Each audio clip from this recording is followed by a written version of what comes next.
I was gonna say that if this was long, I would save it for a extension cable, but it's like 3 feet long. By the way, hello everyone. You guys are the first ones here.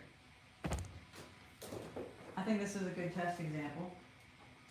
So I felt like just splurging some Patreon money, and these wire strippers were only $30 on Amazon, and so I bought one. And I figured the professional ones are like $200. How bad could a $30 one be? And I have a friend who's opening a restaurant. She cleared out a huge mountain, well, her workers cleared out a huge mountain of copper wire as they were refitting the building.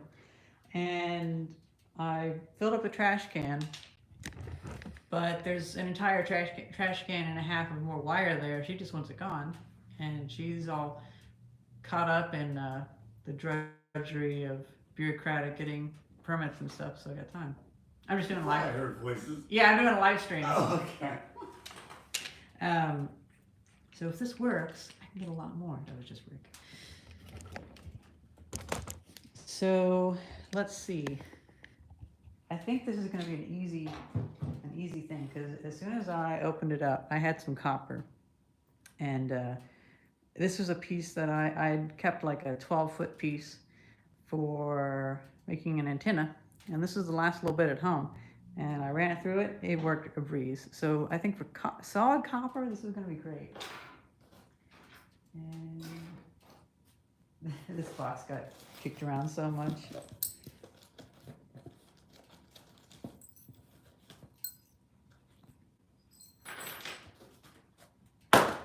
So we have some two-phase wire.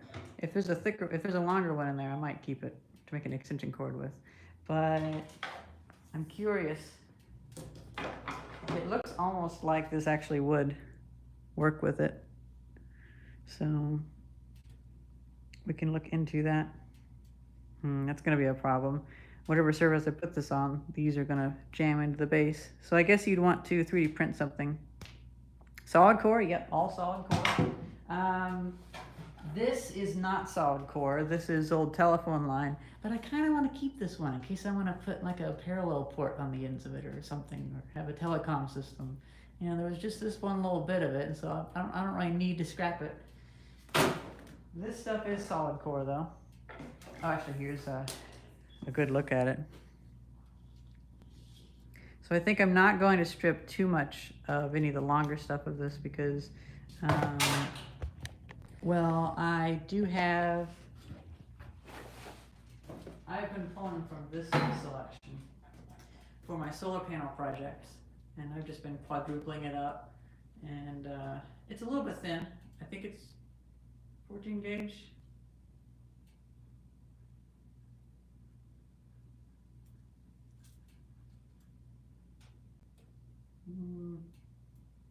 I'm not seeing it.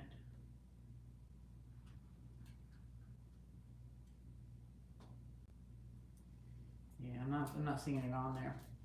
But it's not really great for low voltage DC. I'm actually thinking stripping it. Well, I could sell it. So at the worst case scenario, I could just do this and make the money back to pay for that $30 stripper. But I want to do metal casting. So it's going to be for metal casting experiments.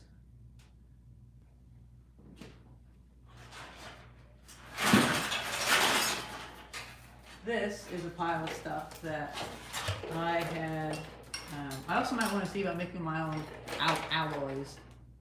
This is the first bit I want to do because this has been sitting around for a while. I already stripped it out. Actually, it was already stripped.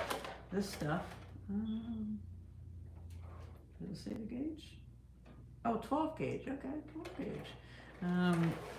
I've been doubling this stuff up and even quadrupling it up, and I'm having good luck with that. But I just have too much of it. It'd be better to compile it down. So we have this thing, which is a hand crank on it. And the idea is you put the wire into here, and it grips onto there, and it has one of these cutting disc things. I mean, kind of cool for 30 bucks. But the question is, why are the professional ones $200? What issues am I going to run into? The first bit I did was pretty good, so let me find my power drill. It is not here.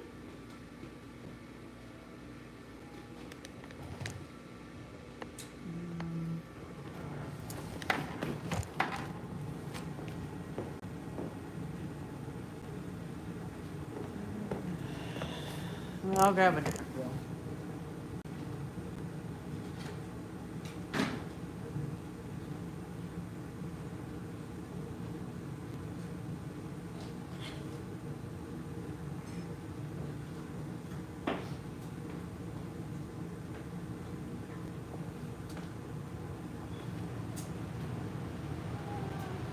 Oh, I haven't been in the workshop in so long. I haven't been able to actually organize anything.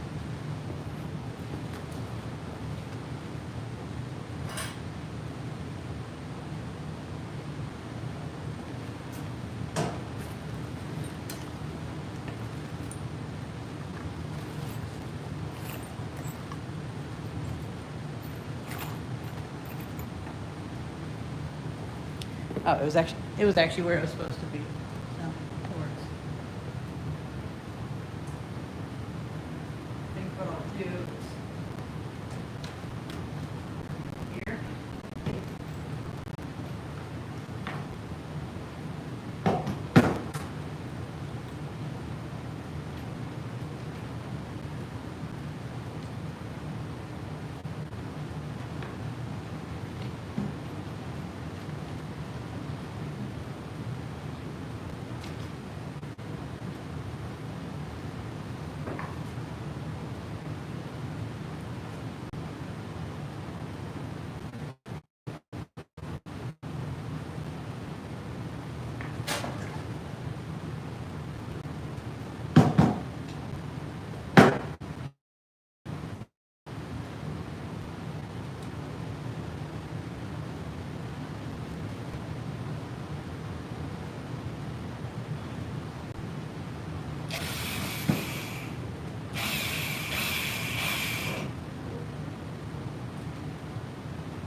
I don't think this drill is reversible. Do you guys know if these drills are reversible? I never had to reverse it before. It's a Thor URD. Back here?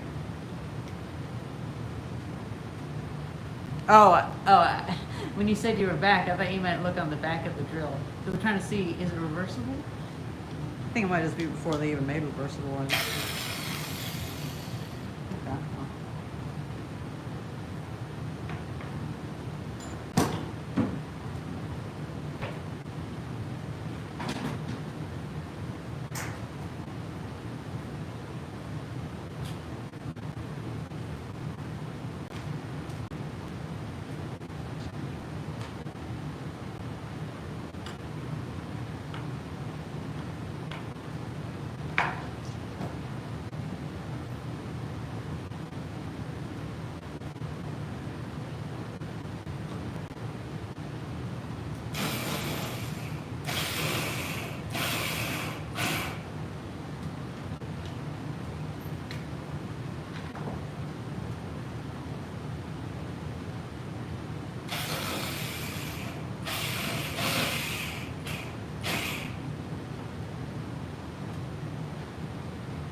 Okay. Okay, let's see what you guys said.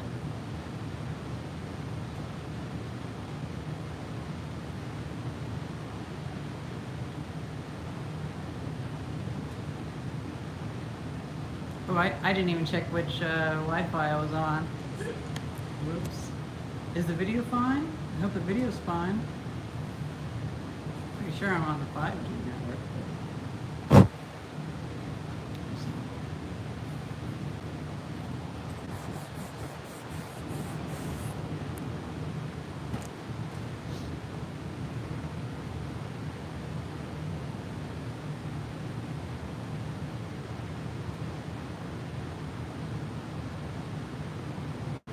Oh, that's interesting. There's actually quite a bit of settings on the live stream app.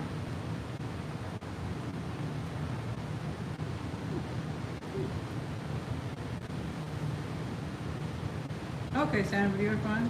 Okay. I mean, I'm using the neighbor's Wi-Fi. No. Okay. It's weird. Okay. It's weird. It kicked me off, and I went to go check. How about now?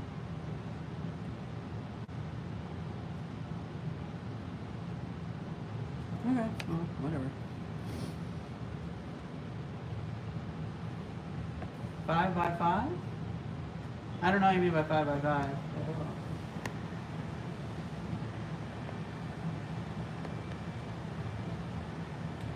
Let me know if any of you...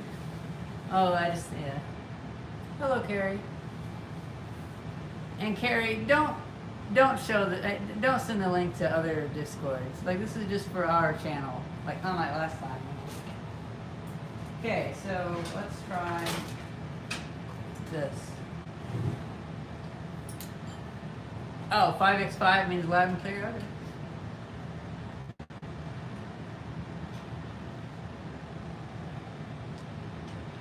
So let's see how this works. First, well, second time actually.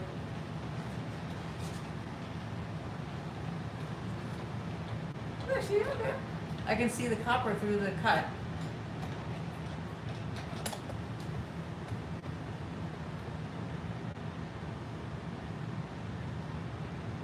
Now here's the hardest part. I might need to figure out a good way to do this to get it separated. But look at that.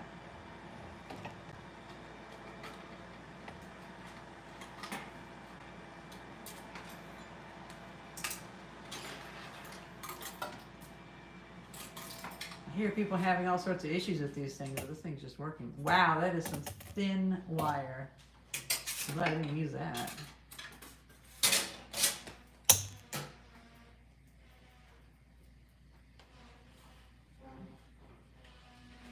I almost feel like I'm gonna have to get a trash can for all this stuff because it seems like this is pretty quick. So that's what we got, and I guess I'll put this away, and then we can get going. We can do some.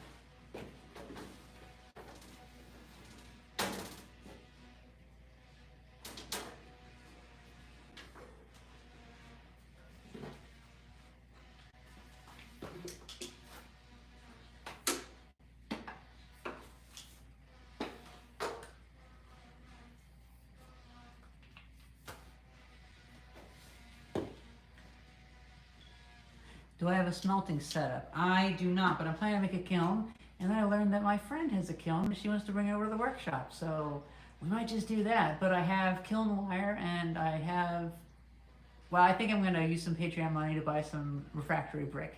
And if not, if I happen to have a big plumbing job come up, I'll put that money towards doing the refractory brick. Because I've done a few plumbing emergency jobs and I really hate working with sewage.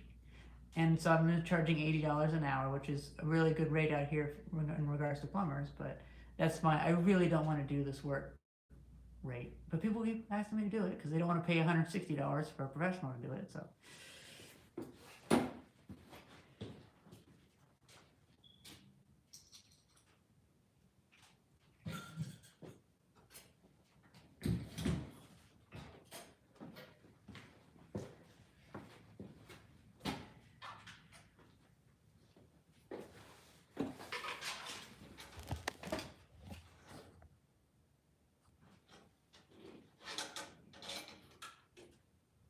Oh, this is one that I've already I tried cutting the end off, but I realized that going like that didn't really work.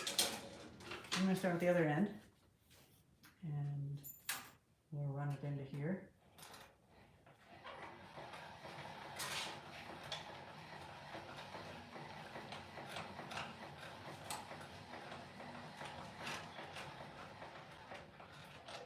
They have the option to put this on a drill, but I don't think I'm really going to bother with that.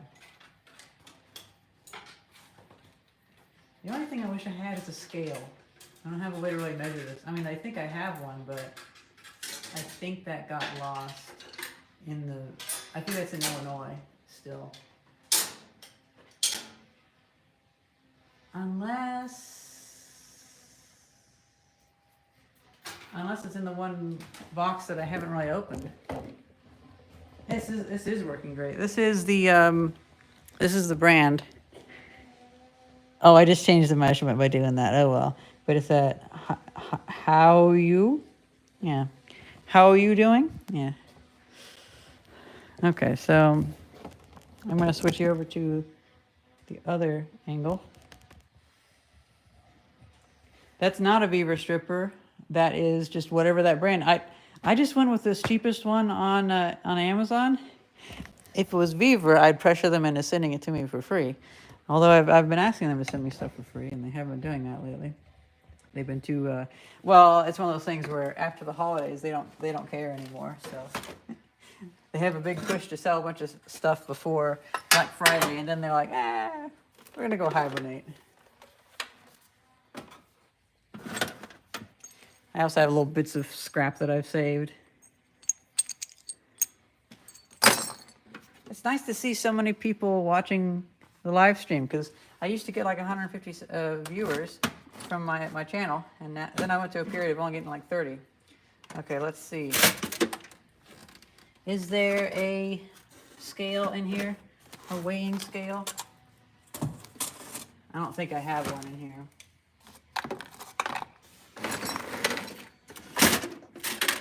Forgot about that though.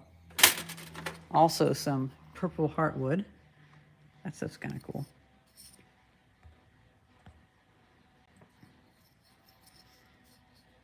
Wow, oh yeah, Top Fire, I've been following me for 9 years, yep.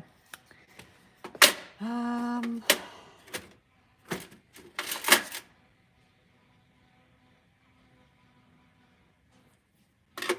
lot of stuff I forgot about, but no, that scale is not in here, unfortunately. Well, shit. It would be nice to be able to measure how much copper we get today, but, well, whatever. This thing's working pretty well, though. I'm just gonna put this here. Let me go blow my nose, and I'll grab some more wire.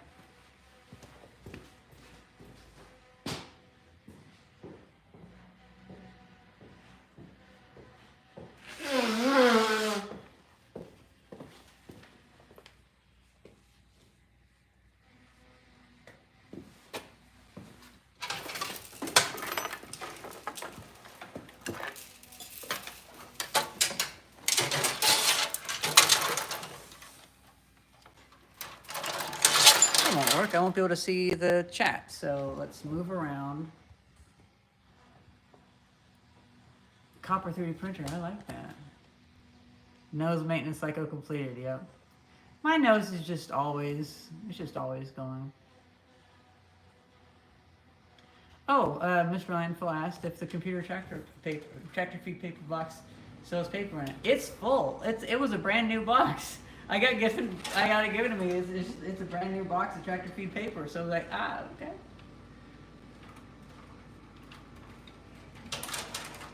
Oh, nice. I forgot about the guitarist.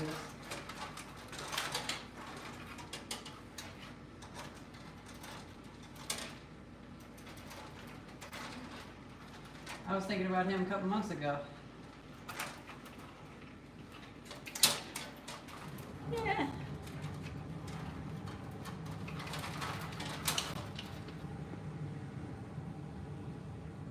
Oh yeah, Carrie. So I had found one of those old Bell and Howell projectors at the scrapyard, and so then I thought, well, who should I send it to? Because apparently, like, the projector side of it was pretty much dead, but the circuit board people used to make amplifiers. So I just Googled like guitars or whatever, and I remember what it was.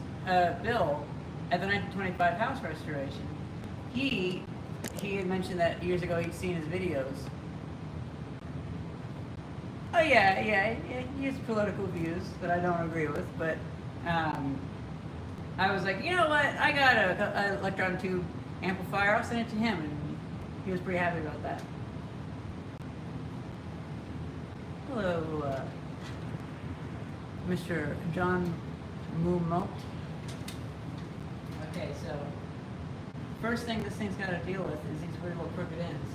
But I might just straighten them out.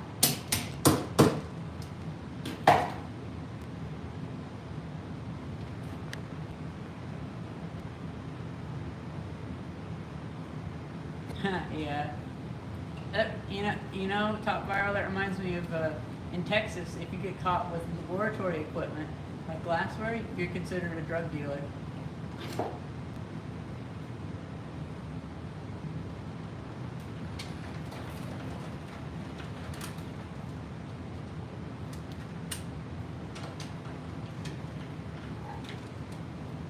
Okay, let's see how this did.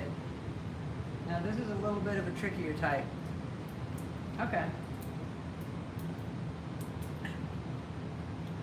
Didn't start well, but it went well later on. See, this one, it has a like a plastic varnish coating, polyurethane, moonshine operation. Okay, so this one's not going as easily. I might tighten it down a little bit for this stuff. Oh my God, come on.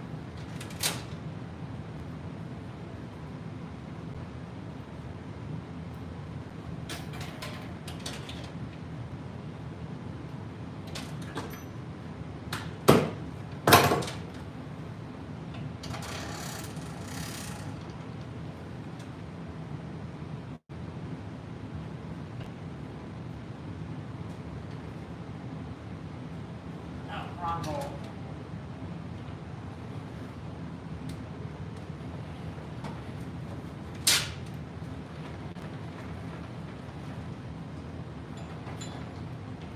Oh, that's interesting. When I do the wrong, like when I over tighten it, it actually it spirals it. It's kind of interesting.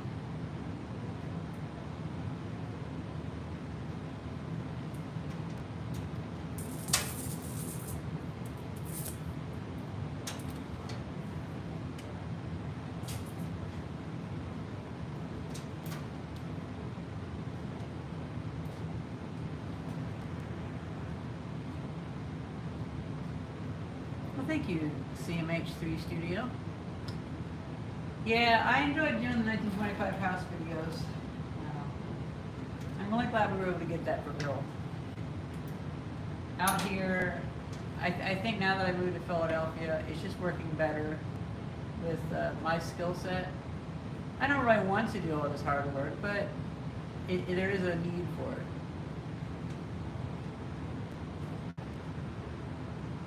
Methylene chloride, that stuff for 20 minutes before stripping. Let me know what that methylene chloride does.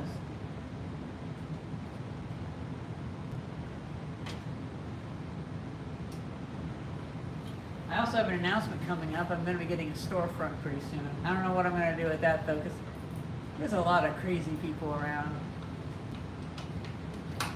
Like I've already had to start avoiding some of the weirdos in town, especially the people that are like on the committees and stuff.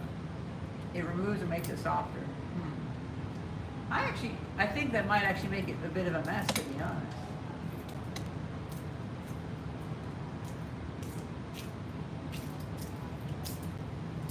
I figure what we'll do is we'll make an impromptu scale, or I'll just hold up what a known weight, and we can measure how much copper we saved.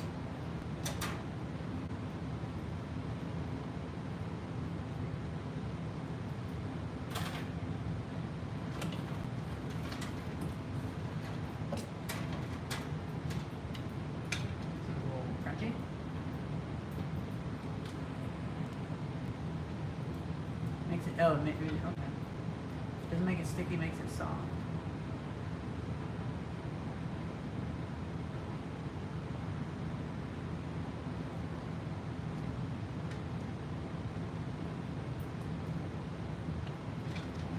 Let's see how it does on this weird end piece, because as you can see, it's all kind of chewed up.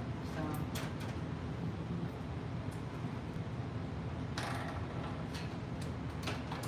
Forget that. This end piece is kind of weird.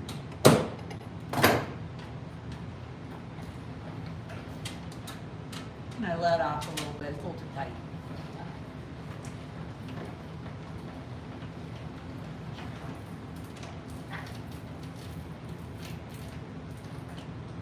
Okay, let's see. Yeah, it's a little bit rough on this side. I didn't know these even existed until 4 days ago. I was gonna make one. I was gonna make it all 3D printable.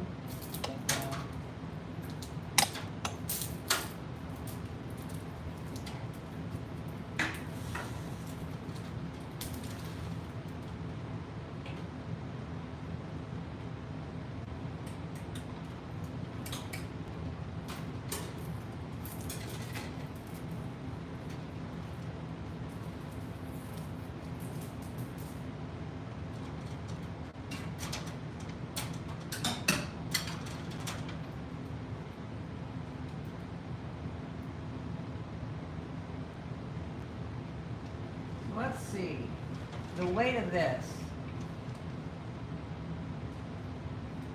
This is a 2016 iPhone SE.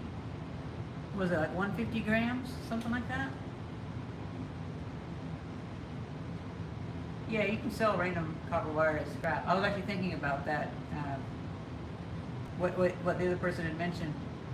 I'm a little bit slow today because I just had a COVID shot, so I'm kind of coming off of a fake sickness where my body's reacting to nothing, but you know, it's learning to react with COVID. Actually, I should just look up your name. It's so hard to search back. Arca Tub. Yeah, so the wire isn't as useful in person because I have so much of it. I wish the, can I make it so the comments just stay on? It's annoying that they disappear within a second. 113 grams, 4 ounce, okay.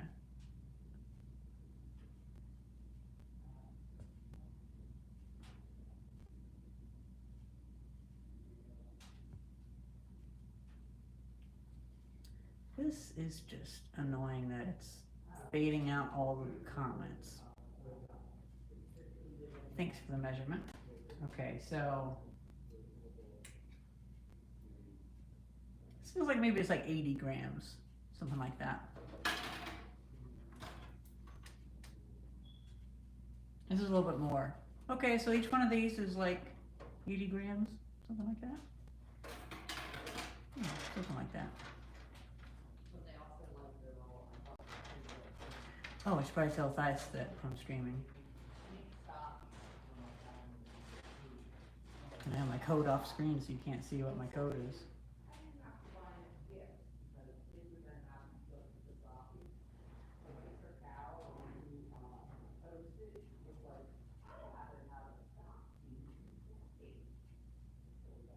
By the way, I'm live streaming, but you don't need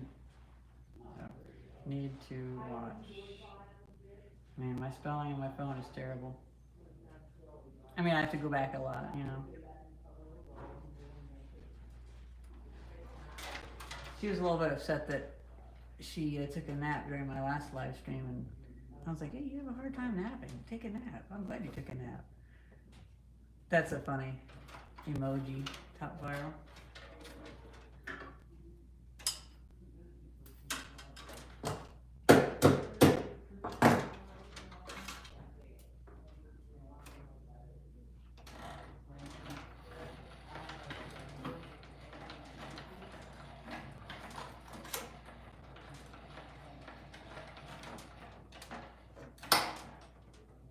That was weird.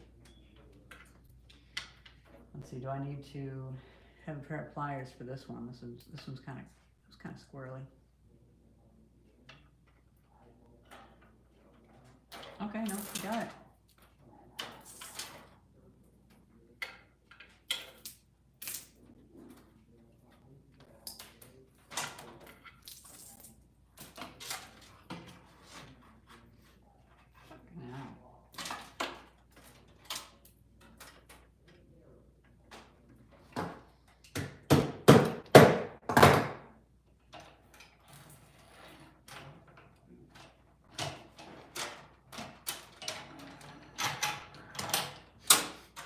That works.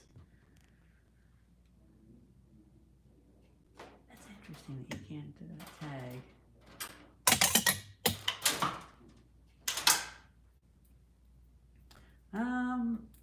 Maybe I should just set you guys like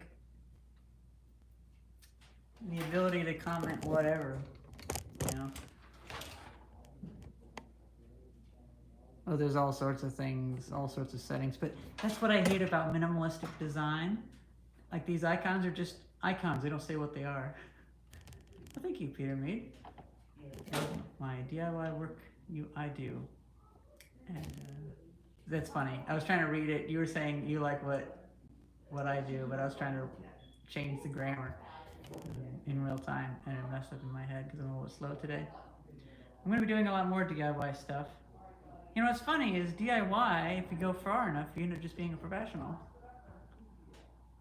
And there's no other options for chat, unfortunately. I really wish I could actually, honestly.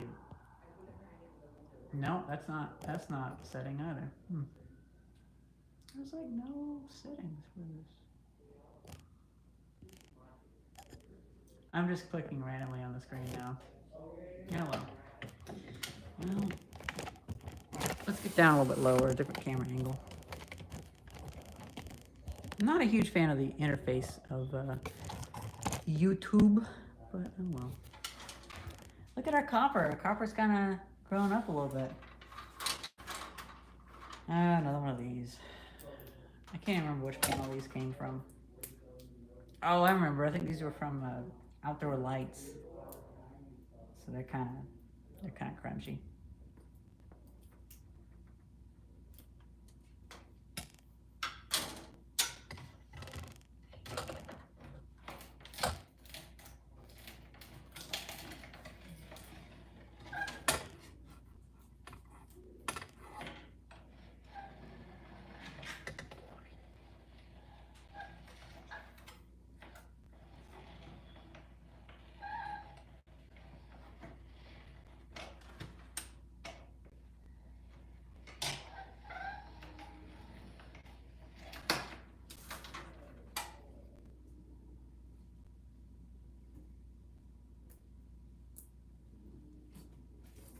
Oh, we're back to the thicker cable.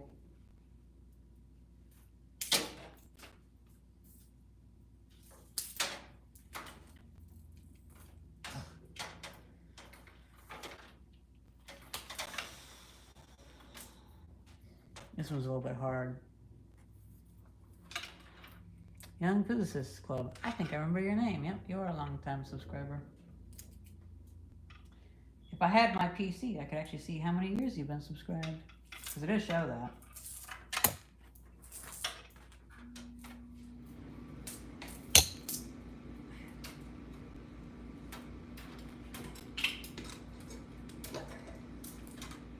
A few little hiccups on this, but it's nothing too bad.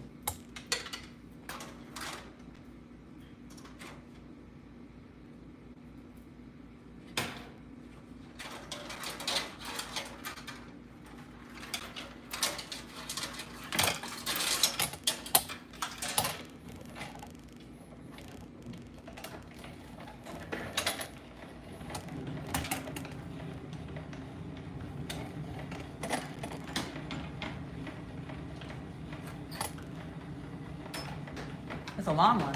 Oh.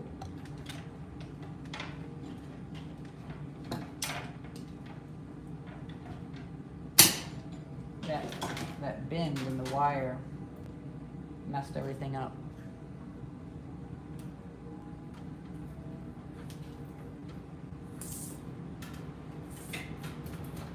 Hey, now I'm getting smart. I can do this while I undo it. How much do they pay for the copper wire?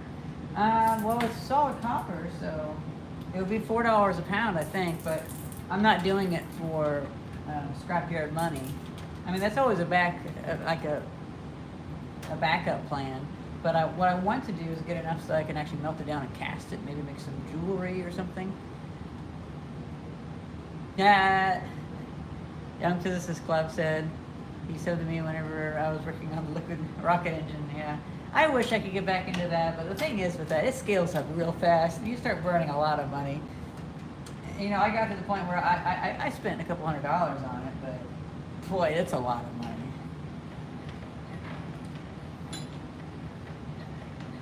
And to go to the next phase, it'd be like a couple $1,000. It's one of those things where I figure I might be able to do that in the future. Because with all the projects that I do, man, this is like opening a rock. I don't know if that makes sense or not. If I was going to go to the next phase, I need to get liquid oxygen, and I have to buy a dewar. And there was no economic ability in Illinois for me to like get work or anything. Come on. This old 1970s wire is a bit of a pain.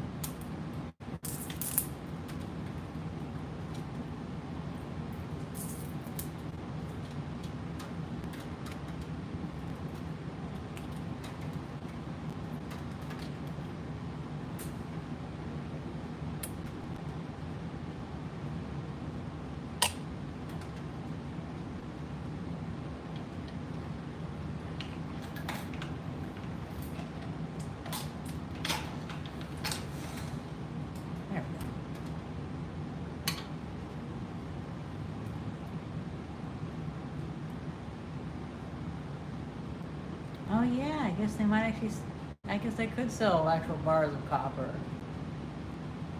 Theis is over at some relative's house with the family watching football. So I was like, yeah, go have fun. Not that it's my decision. I thought about going, but I just wanted to get some work done. Oh, Young Physicist Club said they try to make solid rocket motors a while back. Turns out they were pipe bombs instead. Yeah, they kind of are. I'm not really too pleased with hybrid engines either, or hybrid rocket motors either. I guess if they're hybrid, they're kind of engines as well. See, I don't know why they're all bent on the end. Do I need a mod for live streams? I don't do live streams professionally enough, and because this channel is so close-knit, I don't think there is any moderation that needs to be done. Honestly, if I could go into the settings and say that you can post even more things, that'd be great, but I didn't see the options for it, and I was like, well, I got copper to strip. Later on, I might want to actually have a gaming computer with OBS and a multi-camera setup. I've made a couple people moderators on my channel. You guys probably don't even know.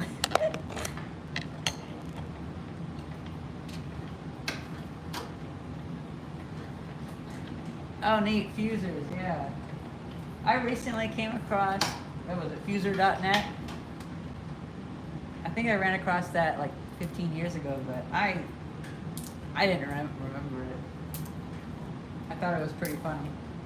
I forgot that Philo Farnsworth did the Fuser experiment.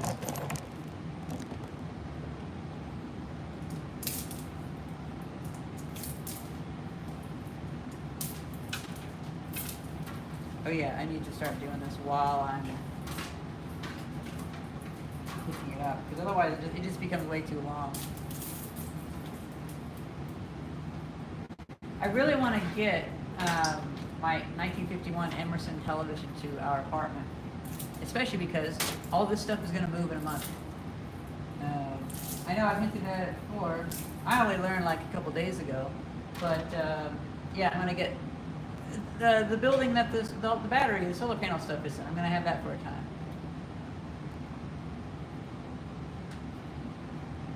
What happened to my big orange JVC camera? Is that the KY 2700? That is at the workshop. I would love to get it out here. At the moment, I have that gray JVC that's also pretty cool. But yeah, I really want that Vidicon. Is it Vidicon? Whatever tube. I don't think it's quite a Vidicon. It's like a something else, but it's some tube related thing. Now that is a nice hefty piece of copper.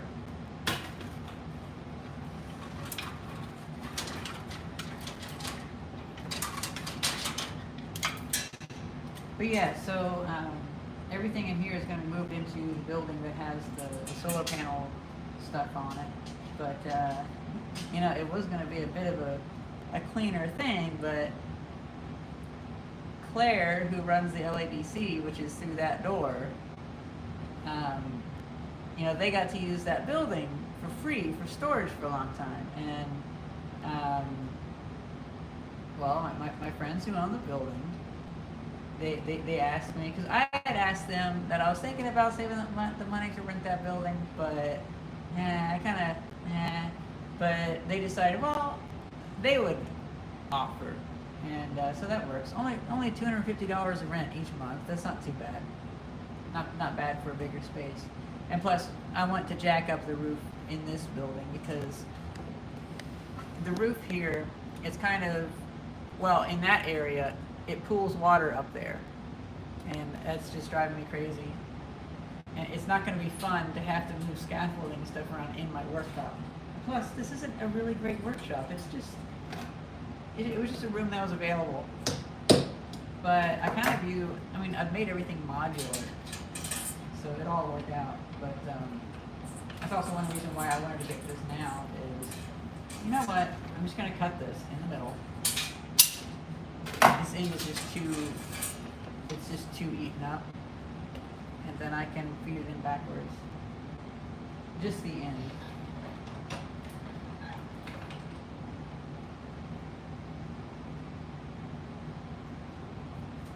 Ew. This wire is black from like corrosion.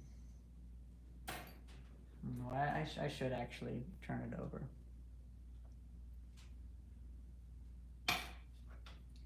I wish I had my pocket reference. I really like that book.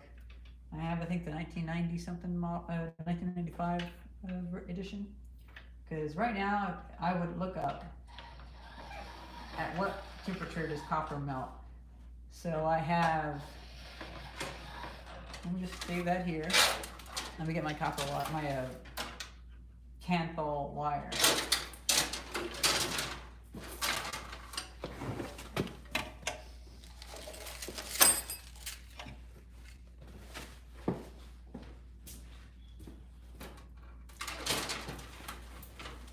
So I have Kanthal A1 annealed wire, and I think this could be a really good heating element. I did have to cut up some of this recently though, because I was fixing a heating element on a coffee shop. 1900 degrees Fahrenheit, okay. What's that in Celsius? I mostly know element melting temperatures in Celsius, unfortunately. It's probably like, let's see, 1900, is that like 1100? 1100 degrees Celsius, something like that?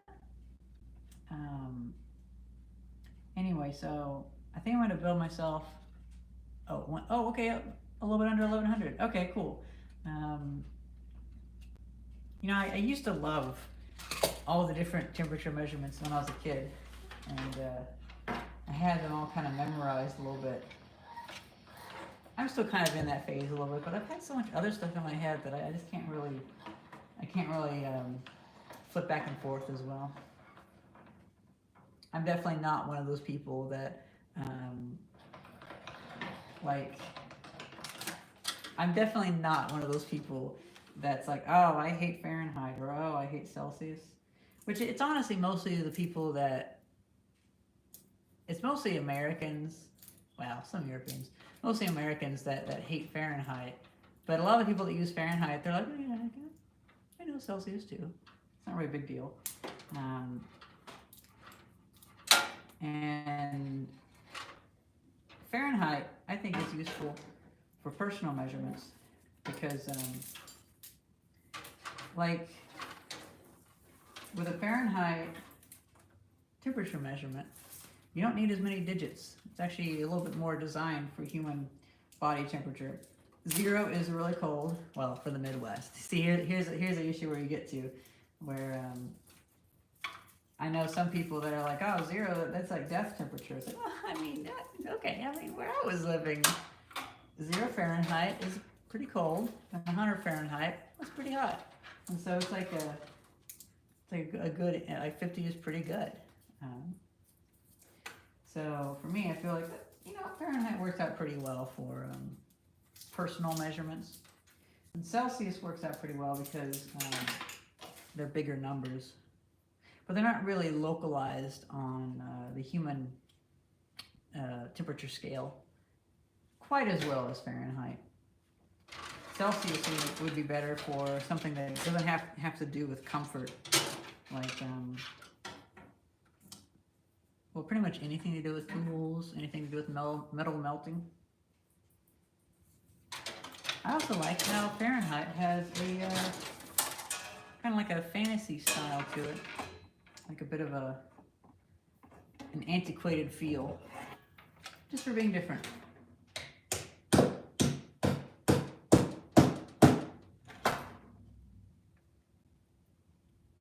I'm a weird person though, because I like inches and feet. Don't really care for miles too much. Don't really have a concept of a mile. But mostly I just like base 12.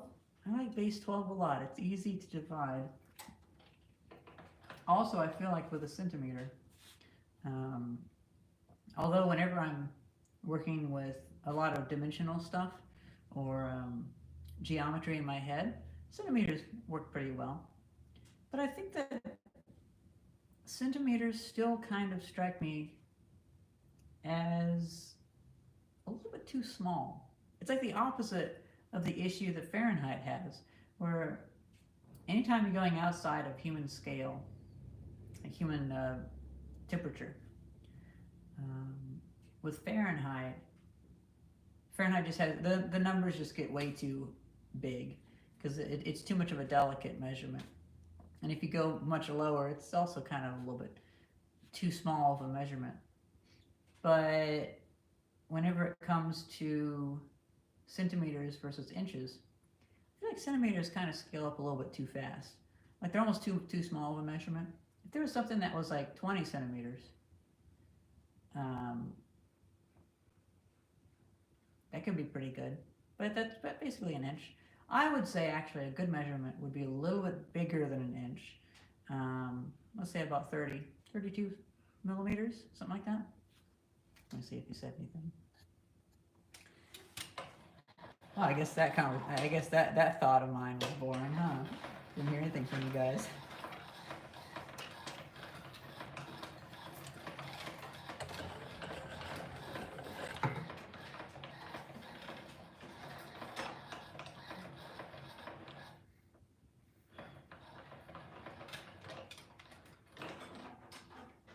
Okay, let's see.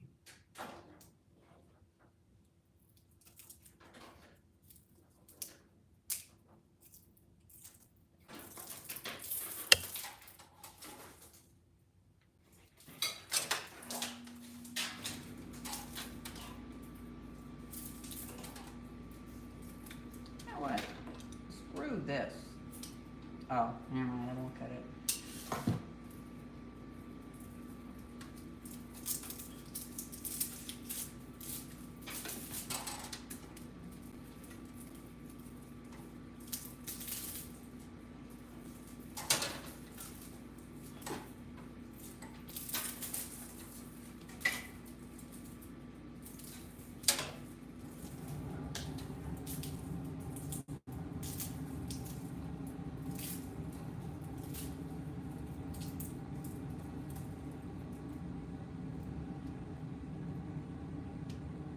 Well, that's another nicely sized one.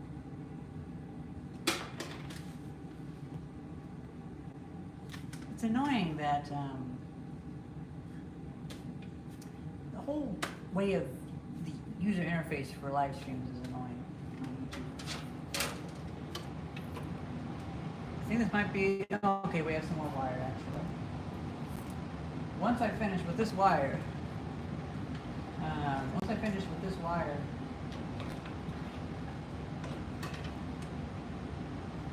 okay, that's going to be a bit of a problem spot. Once I finish with this wire, we'll have to see how well does this work with the actual outer housing of the Romex.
Oh yeah.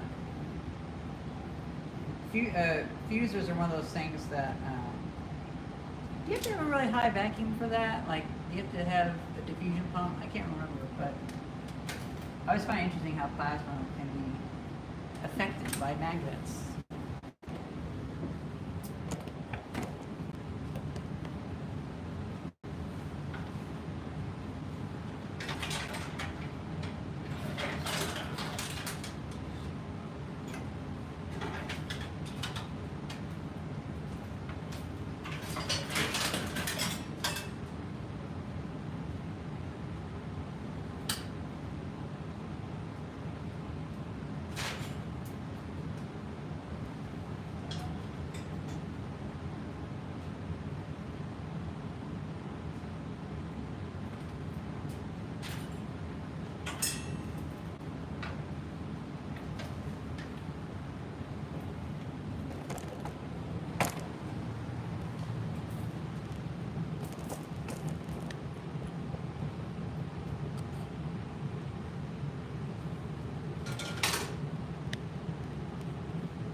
Oh, hello, Vintage Anything, and hello again. Me and Vice are doing good. Vice is over watching a football game with family. Football's not really my thing, but I must feel like getting some work done today. It has been a while.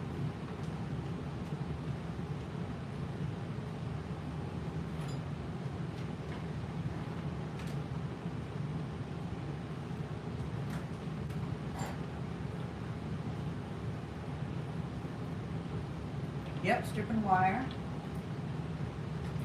We have a fair bit of it stripped already. Hoping to melt it down.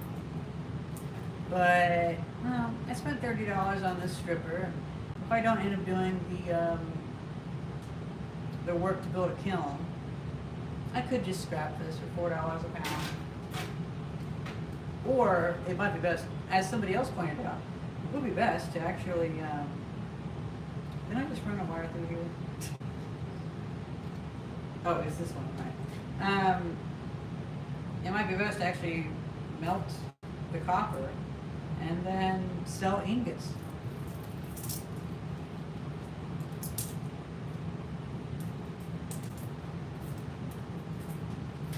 I'm actually planning to make the entire smelting process, or not smelting, casting process, entirely green, if you call it that. I'm going to be having my kiln run off directly 48 volts DC. And so what that'll do is I can actually have my 48 volt lithium iron phosphate battery. I can have that in the workshop accumulating power, and then maybe once a week I'll do a run.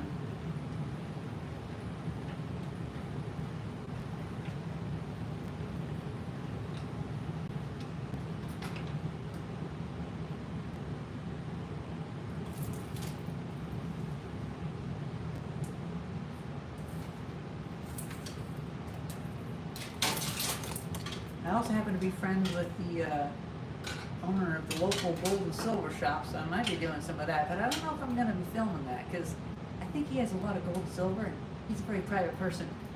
So I hope you guys understand.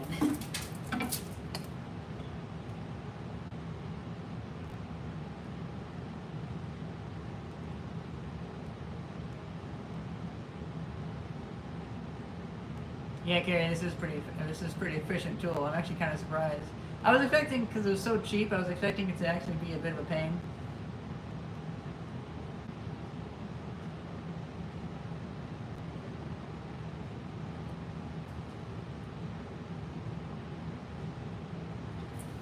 Actually, so this has the removable handle, so you can actually hook a drill to it. So it already is technically motorized, but all of my copper I strip out of buildings, and I feel like it's going to be too short to really matter. So I just use the hand crank. Similar to me straightening nails. I feel like it's probably just best to do it by hand. Yep, I can put a drill on it. Now, the picture showed the shaft going further. It didn't go further, so I guess you have to do this side, but whatever.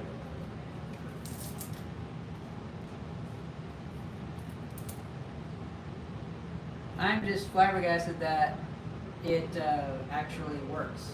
So, even though it doesn't have that extra bit of shaft, whatever.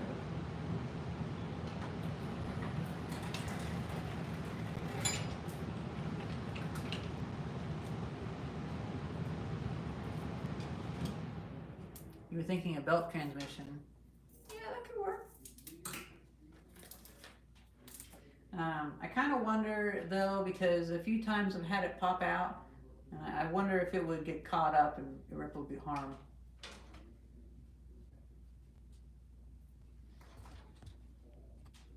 Oh, these vintage anything. These are not being scrapped. They just happen to be here because they're nice counterweights, and I don't want this table moving around because it's on this liquid chromatograph. And so yeah, these are good motors. They will not be scrapped. I'm planning to make some slow. I'm planning to make some slow sash sawmills. I don't like table saws, well, especially after I hurt my finger. But I just want to make a thing that pulls a Japanese pull saw up and down. Yeah, I'd rather keep a working motor as well. Now, of course, if one of these motors ends up being a basket case, I'll probably get rid of it or something. But I think these motors still work. These are actually dropped off in my workshop just last night, so I hadn't even looked at them.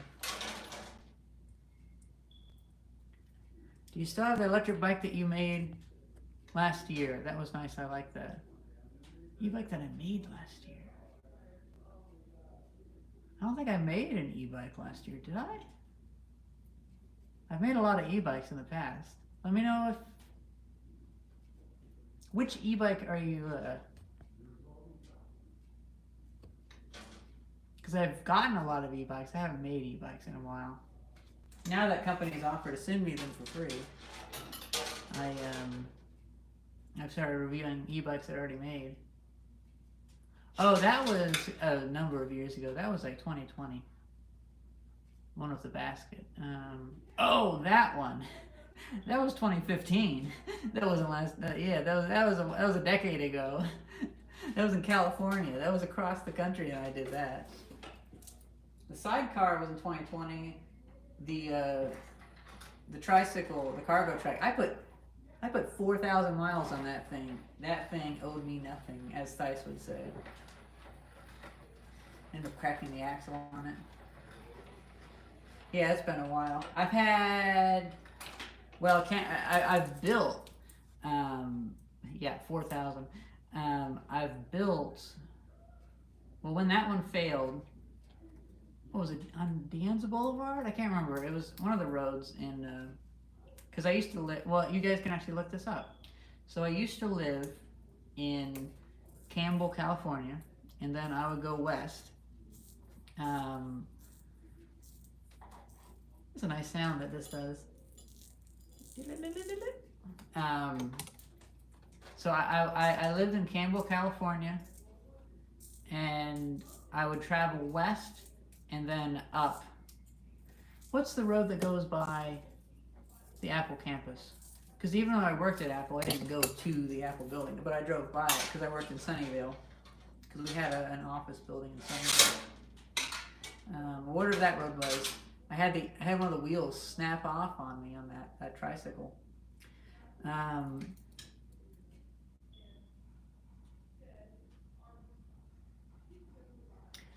So you were thinking of the tricycle. No, you were thinking of the sidecar e-bike that I did drive around, I think, last year. Thanks, Omri, for complimenting me on my work on Thais' mom's heating system. Yeah, so the sidecar, I can keep going through the history of these if you want. So, actually, we should go back to 2013. In 2013, I started doing YouTube. 2009 I started YouTube. It was only late 20. Okay, we're going to 2012. I forgot. There's another e-bike. There's even another. I've made like 6 e-bikes. So you can look it up. It's one of my first videos. It was me building an e-bike using a treadmill motor, not a sewing machine motor, a treadmill motor. And I bought lead acid batteries because I didn't know lithium ion were available. Yeah, I've been doing them quite a while. I was actually one of the biggest DIY e-bike battery channels on YouTube back in like 2013, 2014. So that's how I got a lot of my views. And I also got a lot of stupid commenters during that period. So I was like, that was part of the whole thing of me deciding, like, I don't really want my channel to be super popular. I'm fine with it being niche. So 2012, that was whenever I first started to try and tell a narrative on my channel, because I was inspired by Aussie50. He was a YouTuber that I enjoyed very much, and I decided, I remember I was laying on the couch and I was watching his videos and I was thinking, you know what? If I try to copy his style, it will be unrecognizable, because due to my implementation of the inspiration that he gives me, it would just be different. And nobody ever suspected. So obviously how I did my videos, it was just entirely different.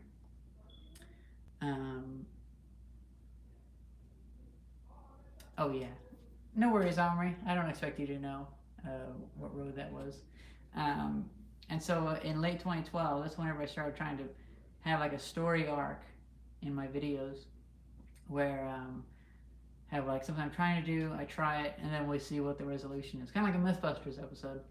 And even though I didn't speak in that video, I had text on it, and it kind of flowed a little bit. And then I ended up I made a new battery for that, and I bought my first hub motor in 2014. And I did a few experiments with I was running off of just like 30 18650 cells, which they were getting a little bit warm, really warm, and they were the low-grade red lithium-ion cells. And back then I was waking up those batteries from 0 volts, which is very, very risky. And well, then in late 2013, early 2014, something like that, I built my first 24 amp hour big e-bike battery. And I did that with HP batteries that I got for scrap on eBay. They're like $5 a battery, brand new, but they had been out for a little while, and their self-discharge was a little bit too much. Or they discharged quite a bit. Now that battery, once I moved to California, I had that battery shipped to me, and that is the battery that powered the tricycle, the cargo trek in California. Now, once I started commuting from Campbell to Sunnyvale every single day, there and back again, I built another battery, a 16 amp hour battery that I had wired in tandem with a BMS, and I never put a BMS on the 24 amp hour battery. I just kind of checked on it every so often. I did have a cell explode on me once. It was one of the cells that well, it didn't really explode, but it went short. And then that was back when I had nails as conductors between them because I couldn't afford anything else. I'm still kind of in that situation, but not quite.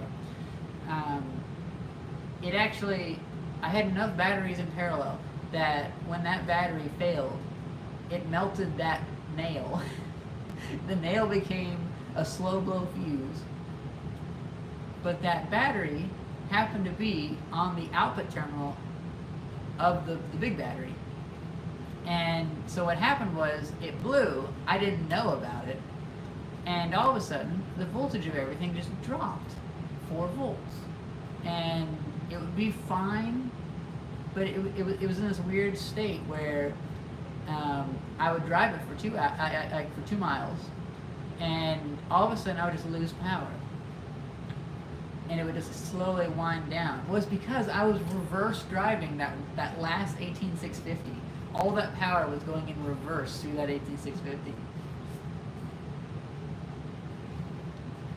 Yeah, I mean, we've both revived way too many 18650s. This is one of those things where I don't really want. I have those cells from 1999 that I got back from Illinois, and I'm not gonna revive them again. Do you still hang with Theis? I live with Theis. Yeah, I still hang with Theis. We live together.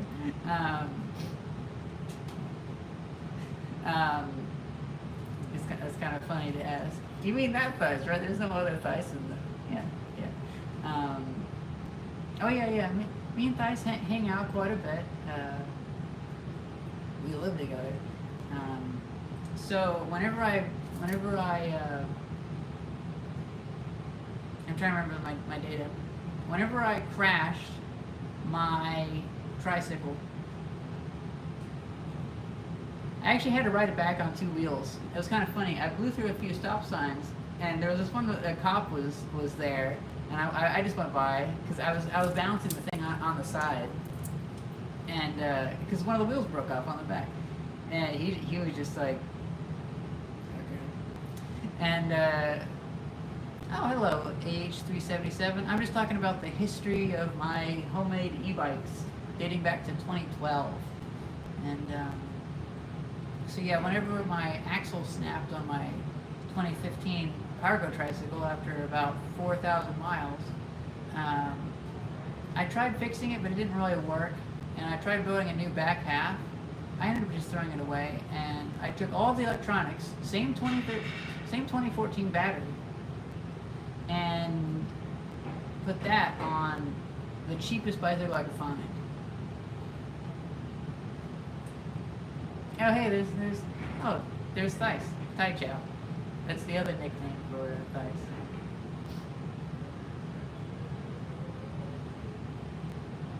I just started storing my 18650 in fireproof bags. Do you store your cells in those? I store my 18650s in cardboard boxes on gasoline soaked rags, apparently. Yeah, laptop batteries. That battery pack is still fine. I think it's gone down to like 15 amp hours at this point. But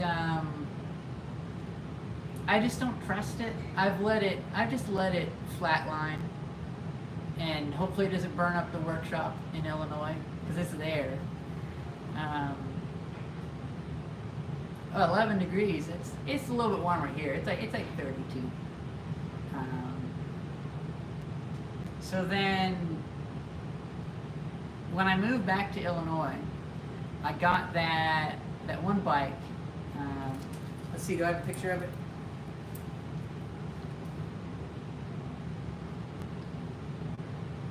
It was the Ross.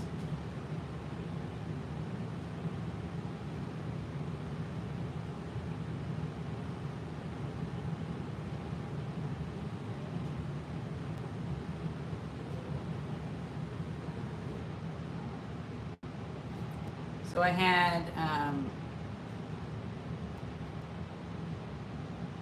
So I had the Ross, which in that picture I modify it to a mixed tea.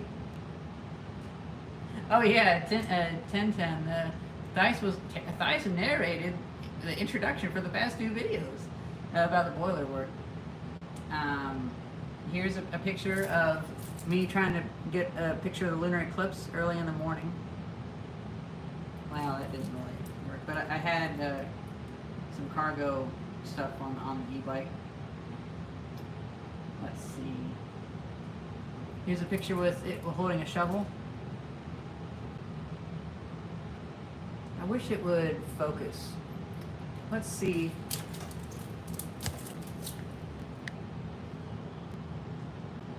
There we go. Hey, that works. There we go. So there it is holding a shovel.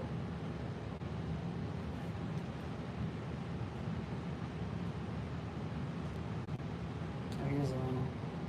Random pictures.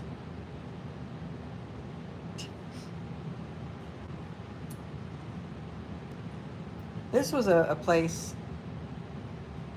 This was a place that I actually had thought about getting as a workshop. I've had a lot of places that I've looked at getting for a workshop.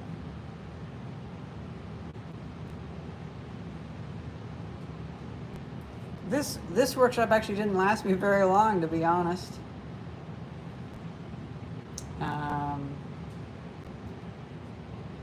I do miss that roof, but it's so hot underneath that sunroof. Oops.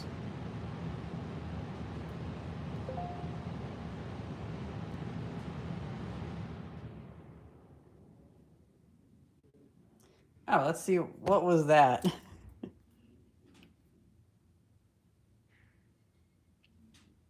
Somebody texted me.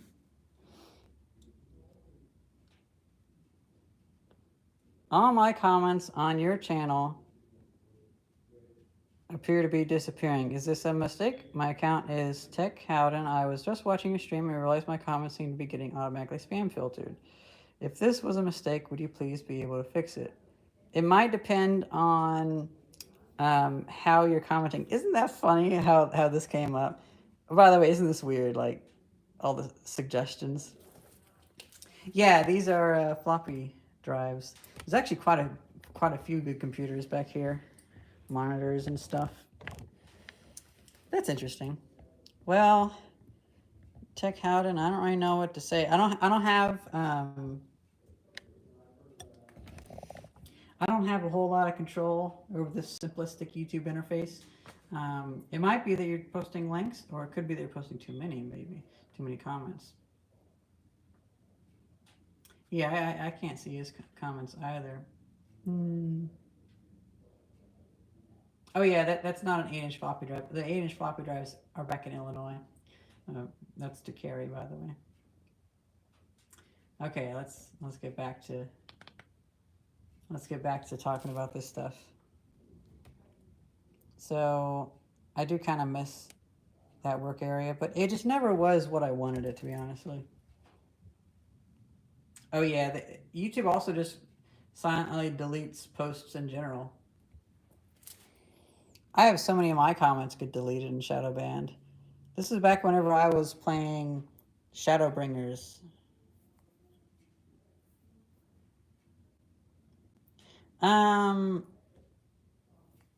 I don't know what brand of 8-inch drive I have, but it's the exact 8-inch floppy drive that Curious Mark, my friend Curious Mark, recently made a video of. Not recently, a couple years ago. Oh, I did the same thing years ago. Hey, we got a response. Okay, let's see. Damn phone is not loading. Okay. Thanks for at least letting me know. I just went back on an old video where I know I commented and they weren't on there either. YouTube can be weird sometimes. Weird is a weird way to say dystopic. It's a dystopia. Hey, at least YouTube didn't seem to catch on to me saying Luigi Mangione in the last live stream. But yeah, I'm sorry your channel hasn't been, your comments haven't been going through. That's a little bit odd. You know, sometimes you just have to make a new account, and you can do that pretty easily on a PC. Just make a new account and post in our new name.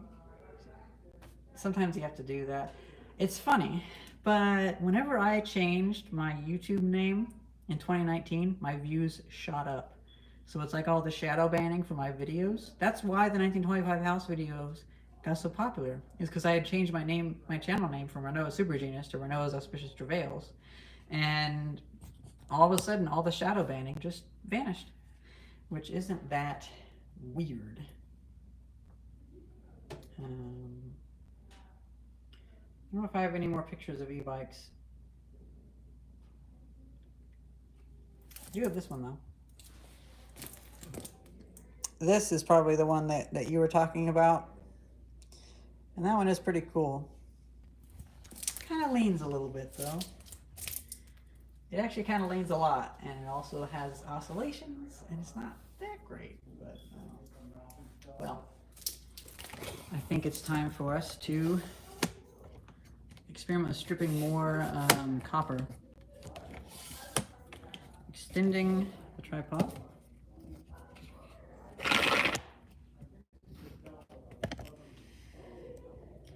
Now,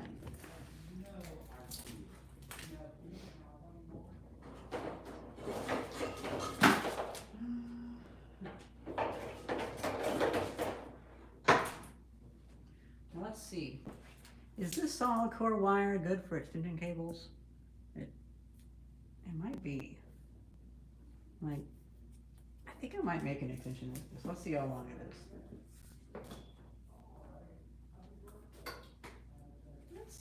It's a nice length. Okay, tell you what. We are going to preserve this thick two-phase wire because I might get something that's two-phase in the future, and it might be good to keep this. I can always strip it later.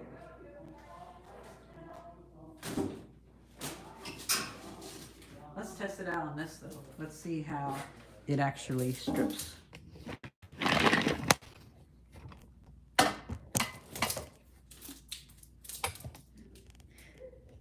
Okay, so, ooh, it does have a setting for it.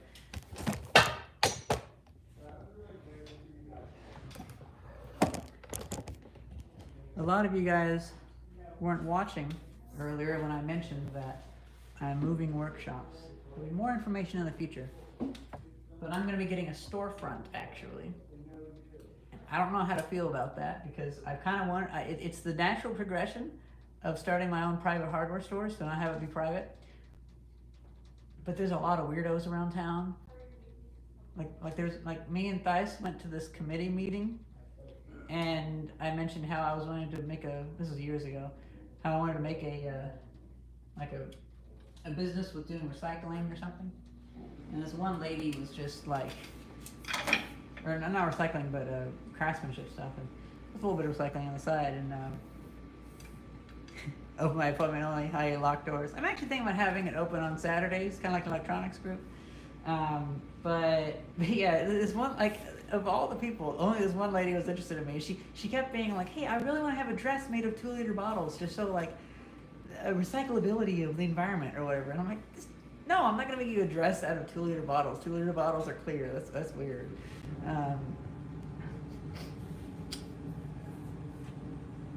You should make a nice looking shop optimized for YouTube.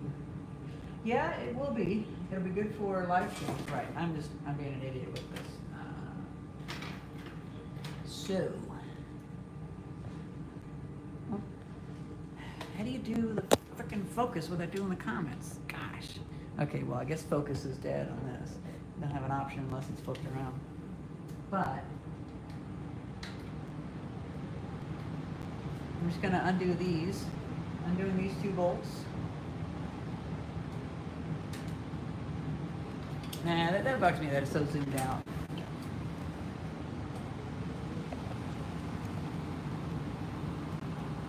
There we go. That works.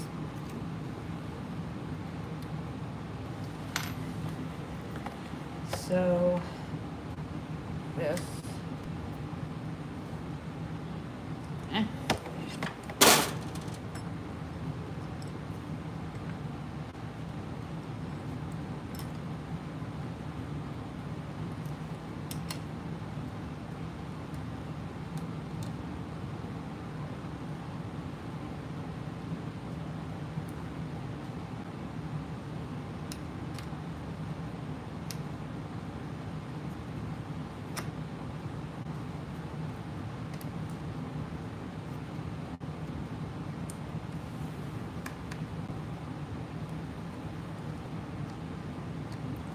Okay. I'm just going to check the comments real quick.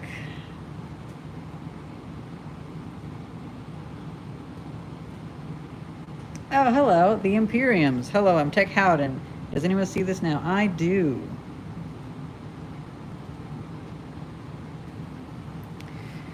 By the way, Thais, you are technically a moderator on the channel.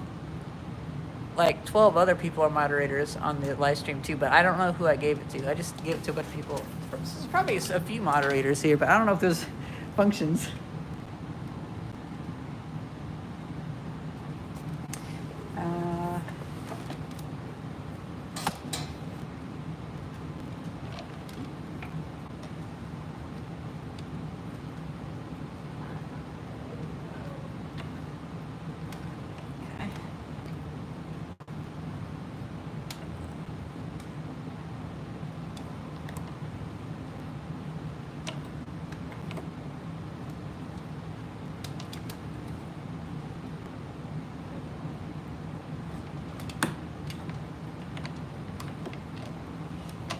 Hey, look at that.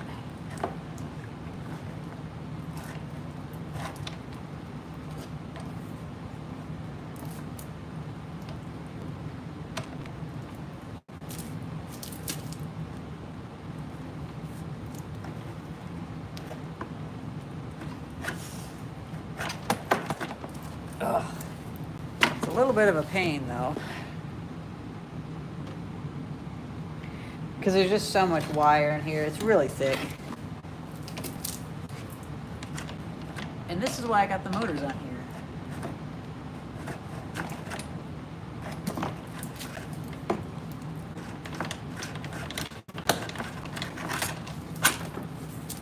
Oh, that's kind of funny. Okay, let's see.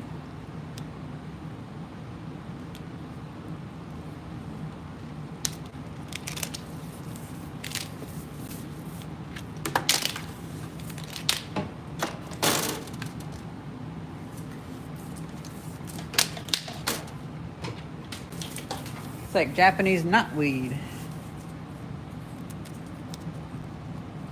Yeah, honestly, for the amount of copper that you get in this, that's pretty good.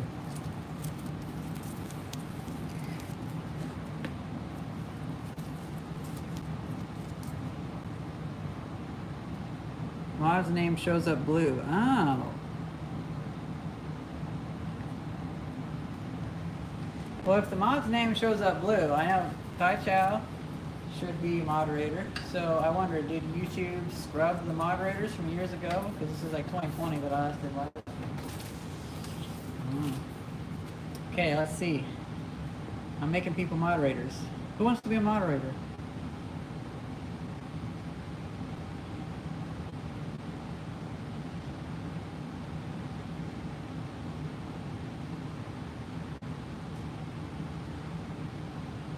Tai Chow is now managing moderator. Let's see, Mr. Landfill. I could put Mr. Landfill in a timeout. That's funny. Standard moderator can review and remove chat messages or hide or put users in timeout. Can manage blocked words to change chat modes. Okay. Mr. Landfill, you are a light moderator. Imperiums, I got one of those amp and vent charge controllers after seeing your video, and it's been great. Your videos have been quite inspiring. Mr. Imperiums, I'm going to make you a light moderator. Fuck it. That way your comments will always be shown. Dave gets to be a moderator, standard moderator.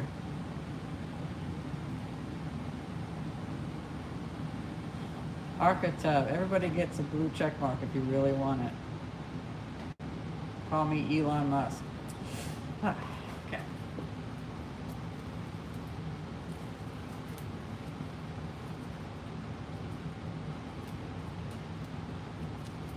This is some thick ass cable. I might have to test how big this is. Huh. Dang. This is big.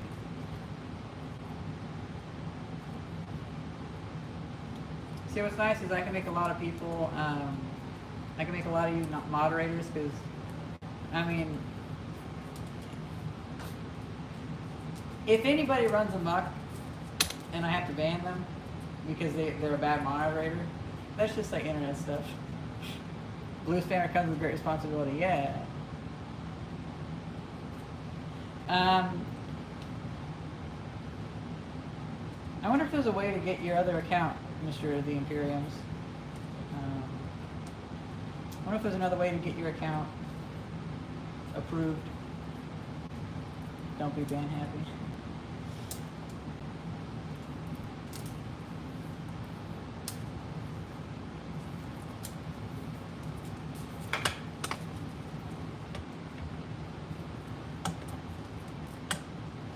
Man, this stuff's pretty thick. I kind of like it.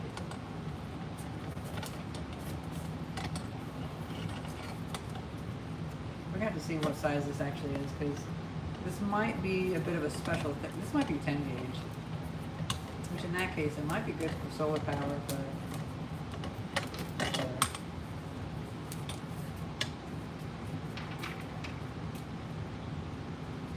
I don't really have any.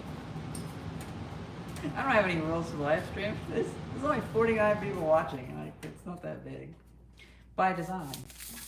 It doesn't need to be moderated. It's just a fun wrench icon. Let's see what these, I think this is 10 gauge.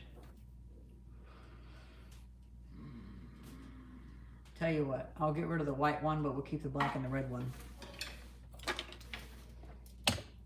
I'm trying to consolidate, but I think that's best.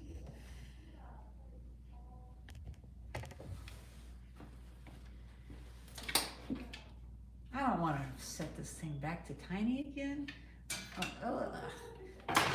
Let's see if we have the other bigger cable to do.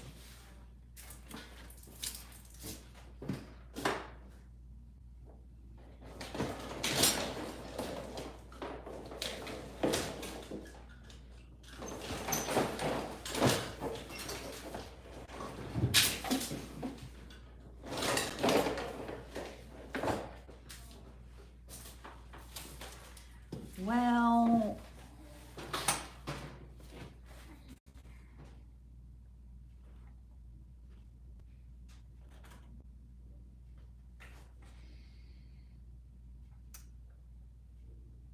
so we have two long cables. I don't know how much I need. Tell you what, I'll rip this one open, but I'll keep the black and red.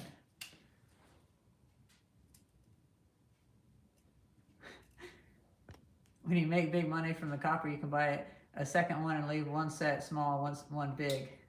To be honest, I shouldn't do that. For me, it's just more of, I know I have thicker wire, I might as well go ahead and do it all at once. Especially since I have it dialed in. Okay, Thais. Hey, Thais, do you want to come to the workshop?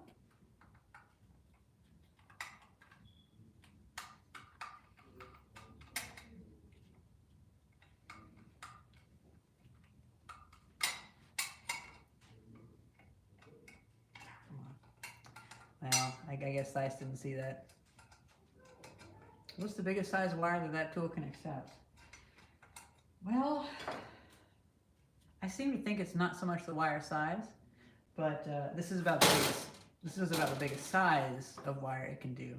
But I think it's more like the thickness of the insulation. That's the real limiting factor. Hey, we got wire nuts. Yeah, wire nuts. Not really a fan of wire nuts, but they're neat. They're an oddity to me. Oh wow, we got a red wire and a black wire going together. Yummy.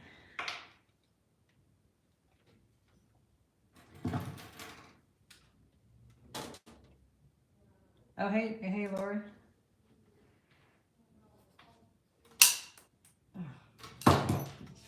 Freaking ass wires. Man, these are thick.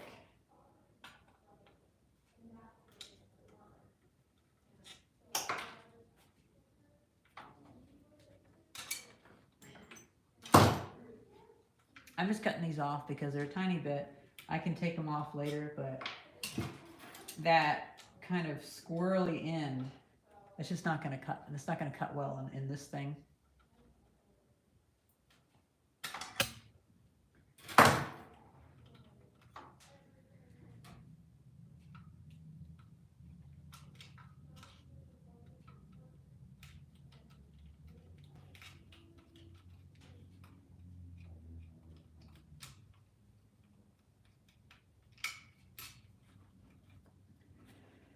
Although I'm not crazy for metal conduit boxes, these are kind of cool.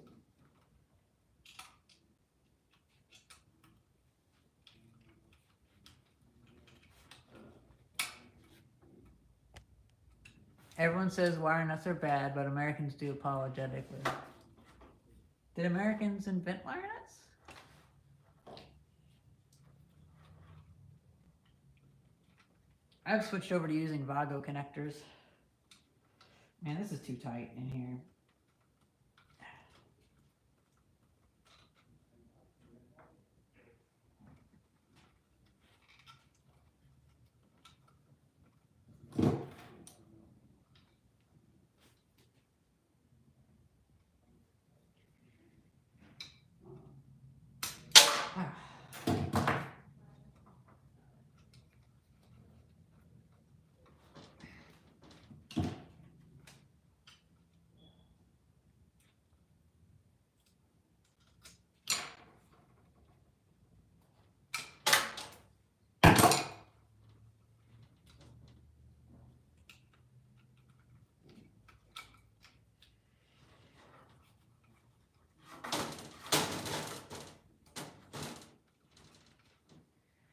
Oh my God.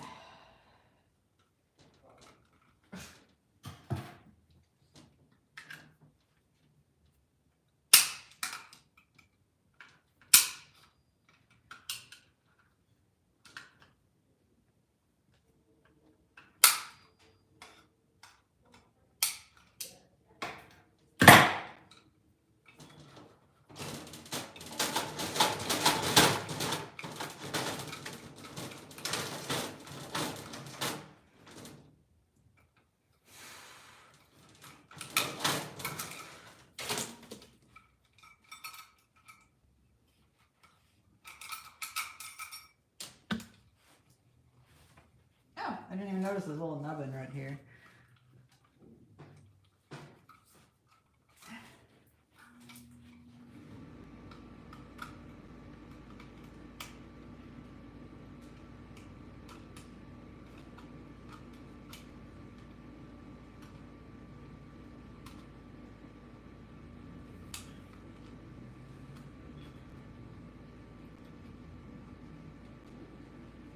Thomas Anderson. Oh, look at that. YouTube is not sending my messages through.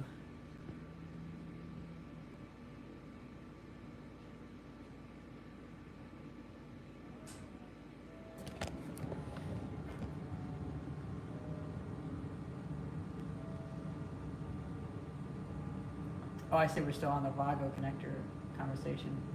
I got so fixated on this freaking power box. Yeah, I use Vago for everything. And pretty much all the stuff that I see right now use Vago connectors. Yeah, I think US is the last ones. Those poor tin snips. Well, to be honest, it's just copper.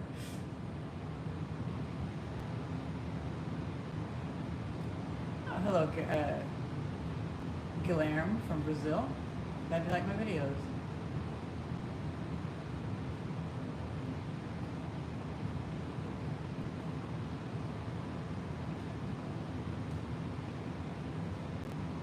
Ah, the name of your website. Okay, I'm all caught up in comments now.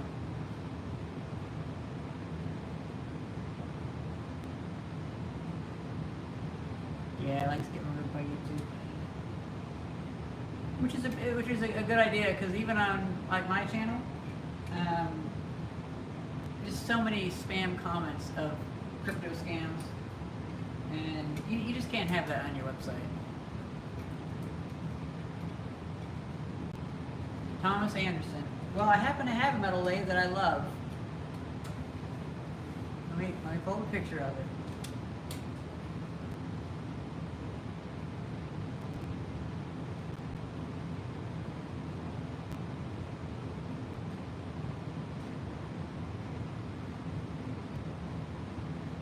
This was years ago. Me and my lathe. It's now over 100 years old. 110 years old, actually. And I have videos of it. I wish I could have it out here in Pennsylvania. It's only like 500 pounds, so I think it's been pretty easy to move. But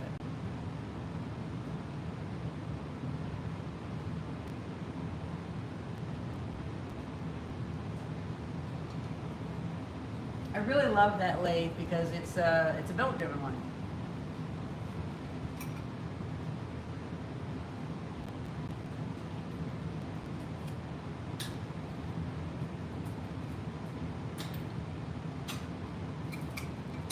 Finally done with this.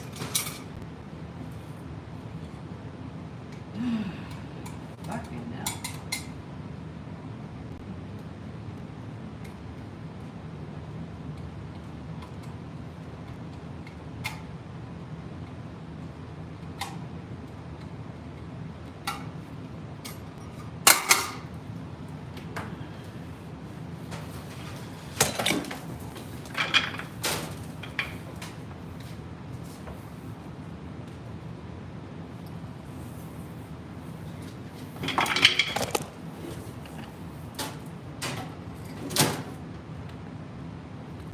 Sanders says, I would have to move as one large heavy piece. The, your lathe, you mean? Oh, I see you have more comments.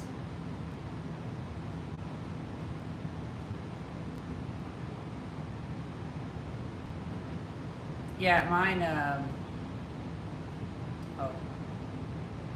Yeah, getting a bigger lathe would be nice. Or, are you looking at getting a metal shaper? Anyway, my lathe, thankfully, the heaviest part is only like 110 pounds.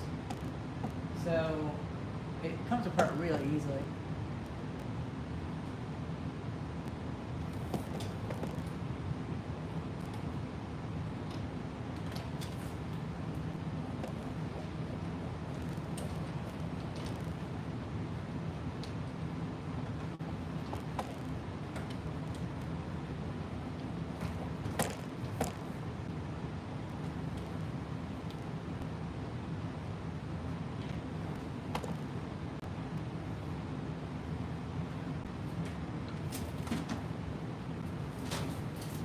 Okay, we're cutting through it, but I loosened it up a little bit, so it won't be cutting in too much. A little more. Well,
be like a moving around all the time extension cord.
I'll get back to read the comments in a bit. I'm all kind of tangled up in that stuff.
I can smell everything that was in that building for years. It's like they had that smell coming out of it.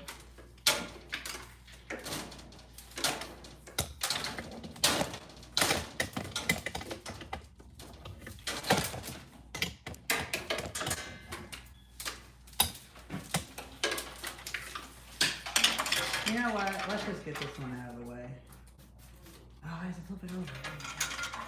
Okay, let's see.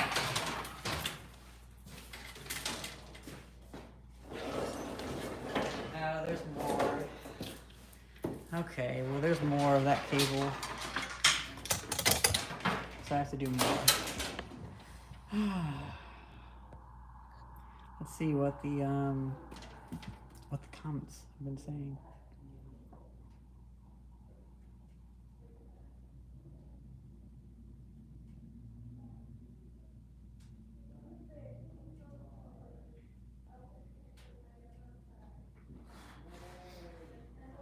Hey. Hello. You want to come check up on comments? I'm glad you came instead of going home. Yeah. Hot. Yeah. You can put it over there if you want, next to my coat.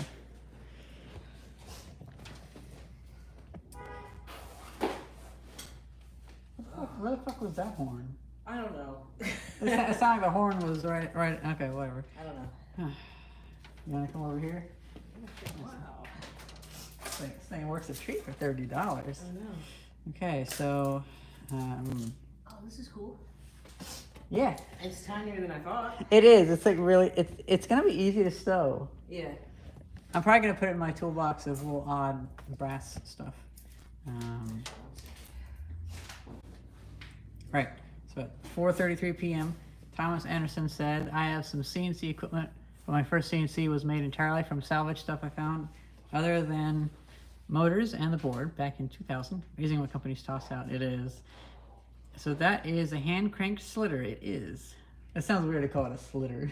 A slitter? Oh. Yeah, I think it's called a de-sheather or something like that. I don't know. I like slitter better. Mr. Landfill said you are keeping the longest section for an extension cord. I think I'm going to keep one, not necessarily the longest. I'm just going to keep one of them. Just not necessarily for a movable extension cord, but if I happen to have a piece of equipment that needs to forever live 10 feet over and I don't have the connector there, I'll just make an impromptu cord. Or it might be for DC solar. Thomas Anders says, I have the parts I made to make a slitter that slits in a spiral, so the spiral of stuff can be wrapped around things to bundle them too. Oh, interesting. Solid core isn't great for an extension cord. Yeah, but it's free. It's free copper. Thomas Anders says, no, but it would be good with some metal cases out of other things and socket switches to make a power strip. You have all the sockets on the individual light switches. Yeah, the power strip is great. Mr. Landfill says, I thought we're gonna have some braided in the mix. I don't know how much I actually have. I think it's mostly solid. I mostly grab solid. The batch I'm working on is solid. This is a laborious task. I think this wire was 12 gauge, 10 gauge, something like that. It's pretty thick. It's like you could kill a dog with it. Why a dog? I don't know. I thought of like an animal that's realistic.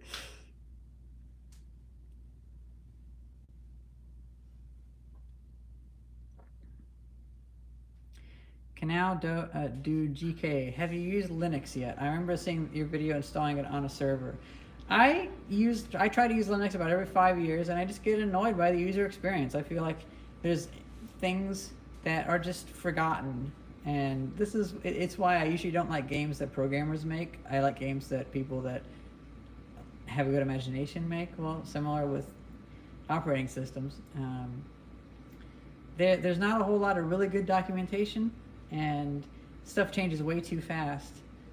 Like with Windows, you have 40 years of like precedent and things that get carried over. But with Linux, you can burn a Linux CD and then use it in a year, and it turns out you can't update. You can't do the sudo apt update or whatever the thing is because, the servers that it's calling to are no longer exist. And so that's a bit of an annoyance. Oh, Mr. Lane bought a Deck Alpha. Nice. Look at you.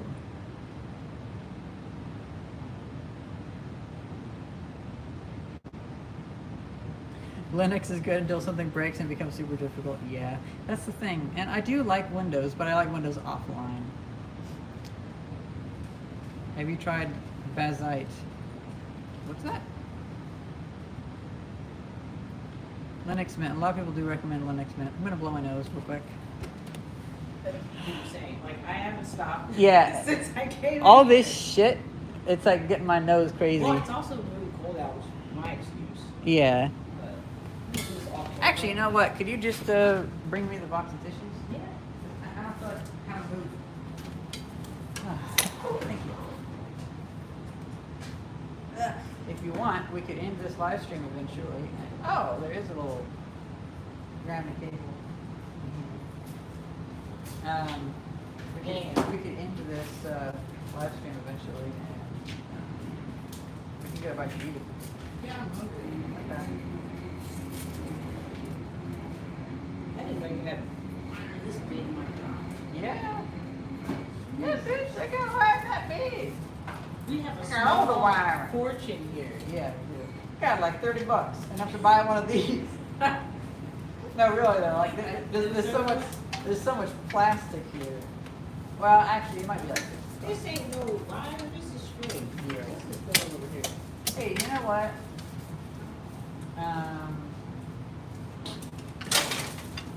Let's just see about emptying this. Because this is all the out sheath. Oh.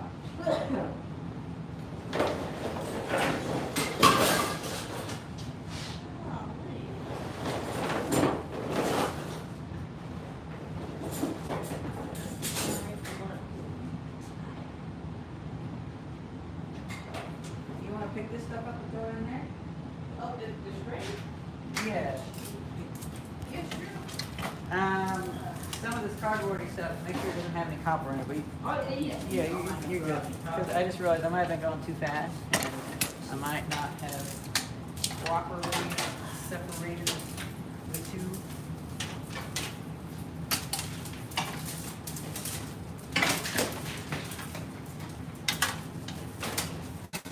There's copper in it, and I can't get it out. Ah.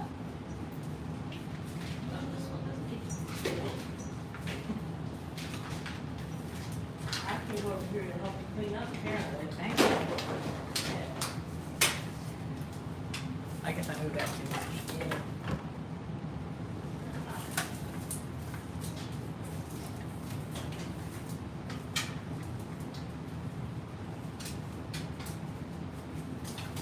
Oh, we can go to Wendy's now. We gotta. Well, we can get Frosty with that, right? Can we get a Frosty? Just add in Frosty? $8. Oh, okay, we can get a couple. That's not bad. This has copper in it. Oh, here, okay.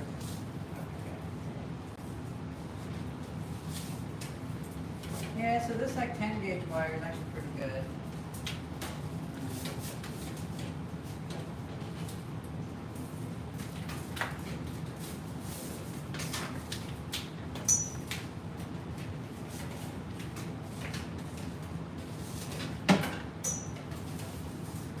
Which get all this wire again? Debbie's new store. Restaurant.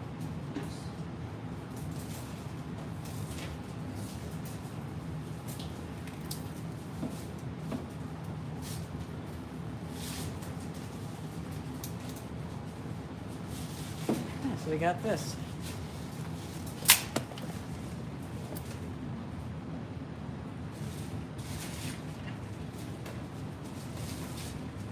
Phasite is an easy-to-use Linux for gamers. Oh, interesting. Only the pros clean. Well,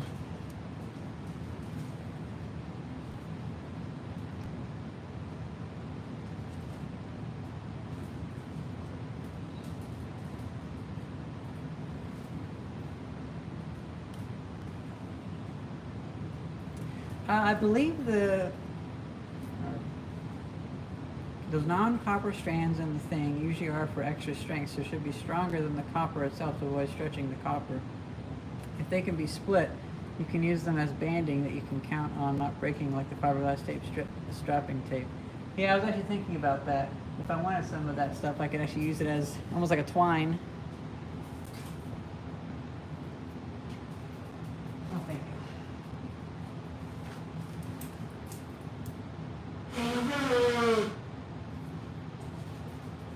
All this stuff on the ground. Yeah, I'll try to make sure there's no copper in it.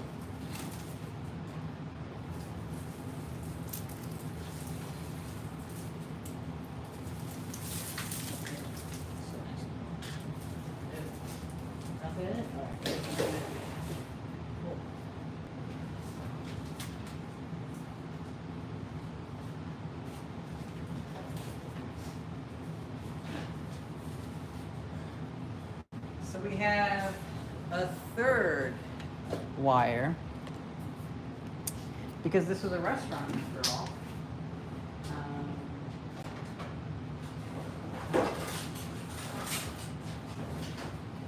Oh, big boy.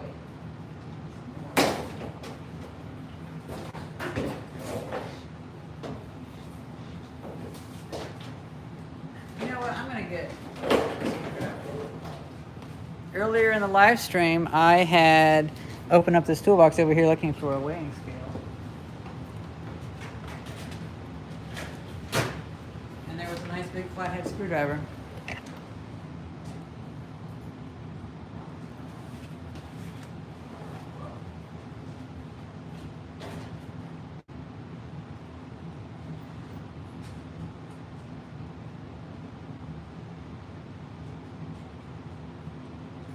I don't want to deal with all these wire nuts and stuff, so.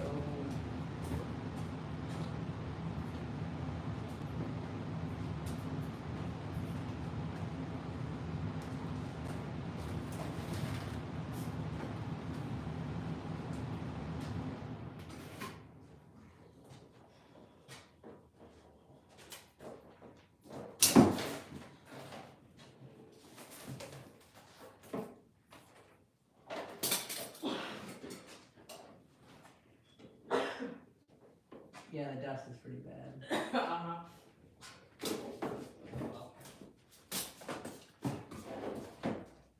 This is a point where I would just get a hatchet and hit it on a piece of wood. Mm-hmm.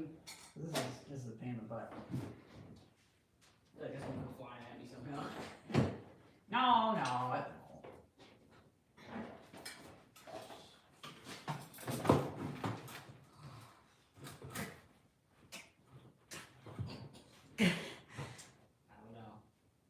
God.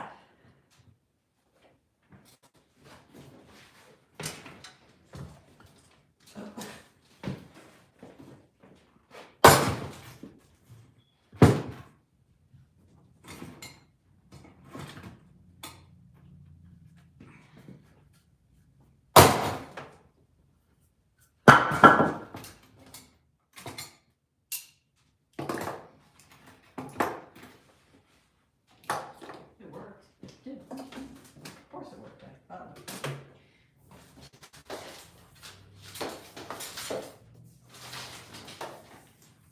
Is that pretty much it for the thick stuff? It looks like it. Yeah. Okay, now I can put this stuff through the ringer. That's a good word for it, the ringer. I want to see that thing works. Well, I should check the comments real quick. Yeah, check right here. Did the wire stripper thing work, ladies? Yeah, it did. We're gonna be working it again. Do you need wire cutters? Well, to be honest, those tin stuffs are pretty good wire cutters. Just this is I'm cutting them like an idiot.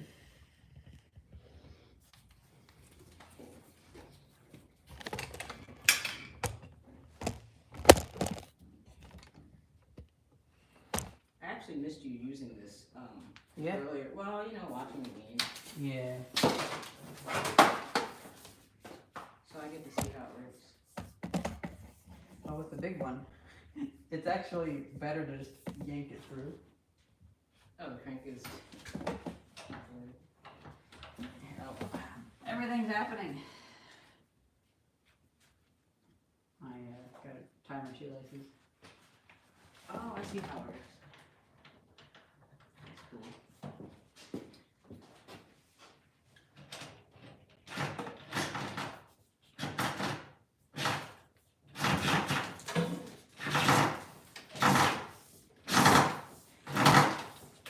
You're not supposed to use it like this. Yeah.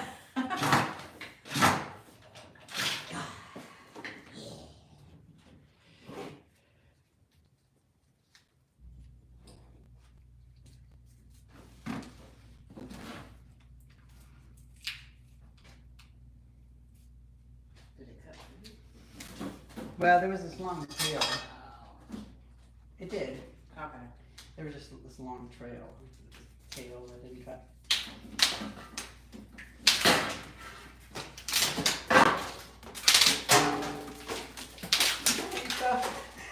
As long as you're not hitting me, I don't Okay. care.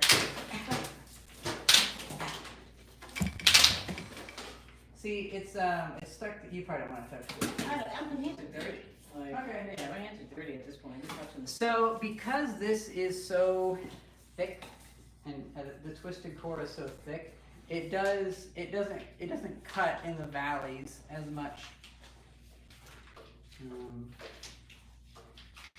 So that's why it pops a lot, because you have to get through the low parts where it doesn't cut. Okay, Mr. Langfield says, my sheet metal instructor would be freaking outlaw. Yeah. In regards to me using the tin snips. Yeah. Thomas Andrews says, looks like you need some end nipper wire cutting tools. You put all the leverage right at the tip of the cutter, close to you, so you get way more cutting power over a short distance. I had those, lost them. Got a second pair, the nail folders that I modified. Yeah, I had those. I put them somewhere, and I remember I put them in a box or something like 3 months ago, and I thought I'm so sick of using these. I know I'll regret it later, but whatever. Now the second pair are gone.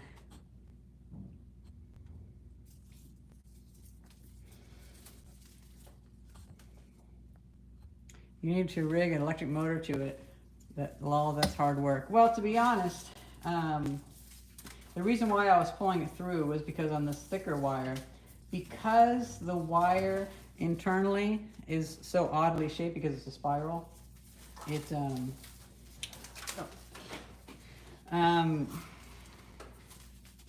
it doesn't cut in the low parts, but that also means it doesn't grip in the low parts either. So the handle doesn't quite work for that then.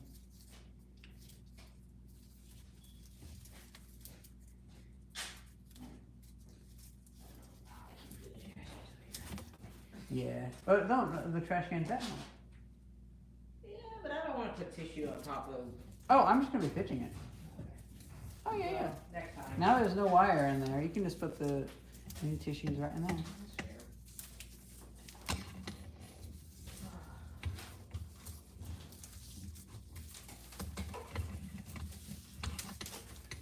It's been going on for longer. I might hit that. Yeah, I think maybe I should get a little more work done because I don't want to just leave a big pile of metal there. I just wanted you to drop by. Figure it out, like, it's on the way. Yeah. It'd be rude not to. I had asked you in the live stream to drop by, but I didn't know if I might have missed it, but, well, you obviously didn't see it. well, obviously. No, that's fine. You're kind of like, I'm gonna get going and you're going. Oh, yeah, I did. See ya. Well, if you want, we can go out and get some dinner or something like that later. I don't want to move the car. Listen, I claimed my parking spot because it's going to snow tomorrow, and I don't feel like fighting anybody. Okay, well, we have enough food at home? Spot before. Yeah. Because I'm going to practice shuffle myself out. Oh, is it gonna be snowing? It's going to snow tomorrow, so I'm Well, just. what time? Well, it's going to. Well, technically, I think it's supposed to start like after midnight tonight. So it's going to snow all day, from what I understand. Well, then I guess I wonder if I should put ice melt out. Yeah, salt trucks are out, so I almost got pelted by some salt. Oh. There. I guess I'll be putting ice melt out before it gets super dark. I forget when I start. Well, I have the automated, the electric snow blower. I think it's coming over around noon tomorrow. But yeah, there's such a troop of roads, so. I'm gonna see how much snow we're in for. Yeah, it works. Bye, folks. And I'll see you later. Okay.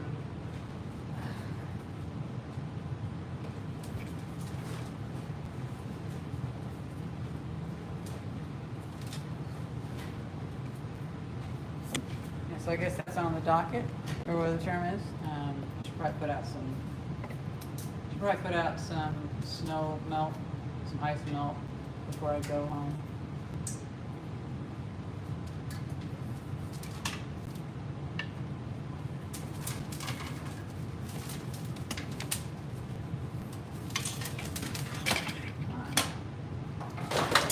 Anyway.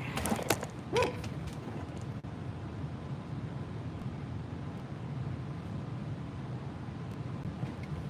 think the outer, oh, interesting.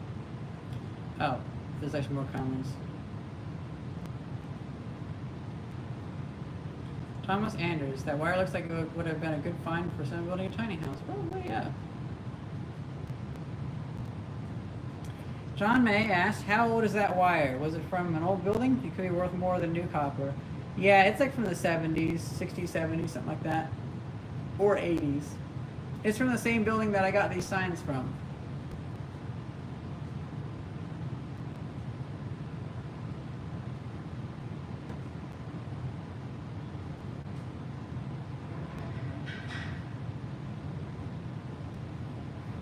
Oh, snow in the UK, nice. Oh. I would cut this stuff in half if I didn't want to keep the thicker copper, but oh well.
To be honest, even that was a fair bit of copper.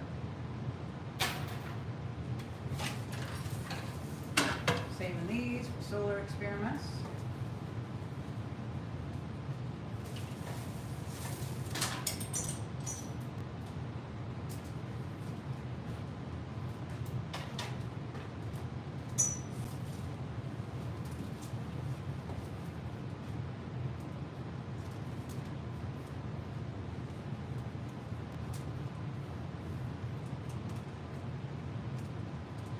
This 10 gauge, 12 gauge, whatever size it is, that's gonna be pretty good for solar power stuff. Especially 48 volts, because when I make my 48 volt DC kiln, that will be pretty good. Okay. Now I can get back to, oh, right. Oh, we have more of this. I forgot. Oh, fun.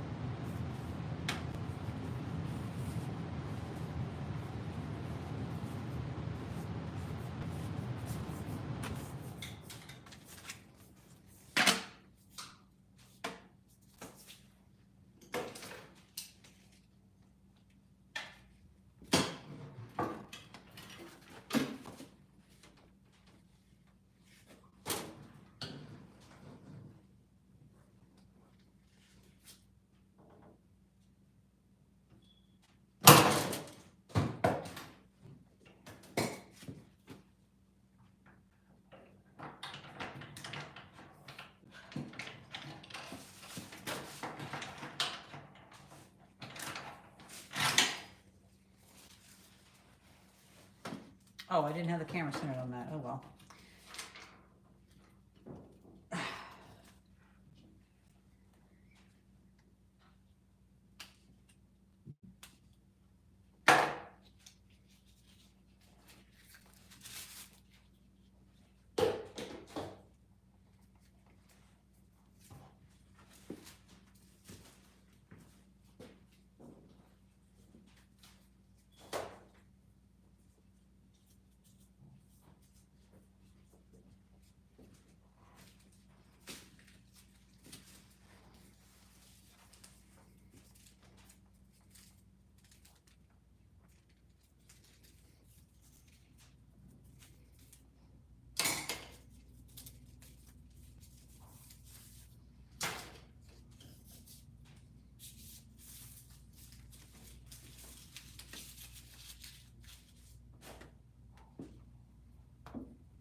What's this about?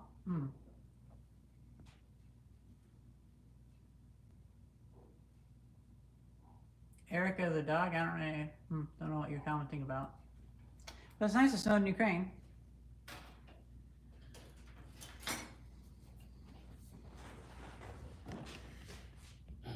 Still at it. Yep. I usually do these live streams for a couple hours. What are you talking about? This one's about scrapping copper. You want to see this machine I got? It's about what? Scrapping copper. You want to see this thing I got? I just run the copper through it and it splits it. Because I'm trying to make that come to using these as counterweights. Because it's just such a pain. This is nice. It doesn't like this Where did you big. get this from? That new store that Debbie's opening up. Well, I'm just gonna have to back it New up. store Debbie's opening Yeah, up. the restaurant. Oh. Well, what, this was just in the restaurant? Well, it's in the walls. They're ripping out all the stuff. Oh, cool. This big stuff. It doesn't like Maybe the big I'll buy stuff. some of this off you. Would that, you'd be willing to sell me some? Of course. Cause it's nice and fat, you know, I make these Mhm. rings. Yeah. that- Oh, hey, you know what? What you might want. Look at this copper I found in the creek. Beautiful, beautiful copper. Yeah, yeah. Holy shit! Isn't that I amazing? thought it was gonna be a tube. Yeah, that's solid. Must That's, be some fucking railroad shit. I think it's actually from a power line. I think they use that to tie around something. But yeah. Goddamn fucking shit, that's really, I've never seen a piece of copper like I know. this. Whoa, that's awesome. Most of this thinner stuff, I'm always gonna have some of the stuff, but I'm planning to do metal castings in the future. So This would be really nice for those, right? yeah, you wanna take a couple and see if it'll. Mm-hmm. Do you wanna take a couple spools and just see if it'll? Well, let me take one, just take this and then see how, Well, take 4 or 5 because you gave me motors. oh, okay. You know, that's fair. And you gave me that book that has like the little copper mechanics. That's a cool book. Yeah. I love those books. You know, you ever go into a scrap Let me show you a cat? couple more. These are thicker too. Oh, man. Do you ever go to Scrap Cat? Oh yeah.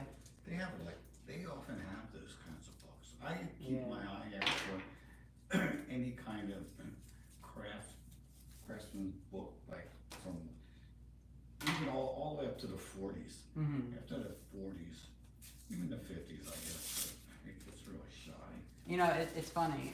When I saw that book, Shit, all this came out of there? yeah, there's like another this and a half there.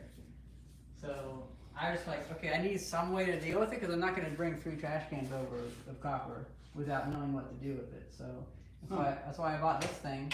And now that I'm done with, What is this thing? it's just a wire stripper machine thing, and it's got one of those wheels, those sharp wheels on it. It's like for this Romex wire is like leaving all shavings everywhere. Let me just flip this around, and then I can show you more of it. So it's just, and you're free to use this too, because I'm sure it'll last one.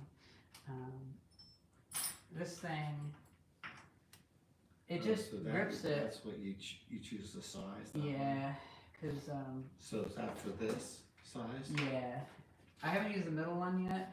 I think I'll have to flip it back around for the doing the like oval shaped Romex wire, but Yeah. that's probably about right. But now I can, yeah. I have people keep giving me tin snips, but that pair that I bought is the compound one. It's way nicer. Yeah, come back. The regular ones, they're just kind of. I have a couple of really nice ones that I got.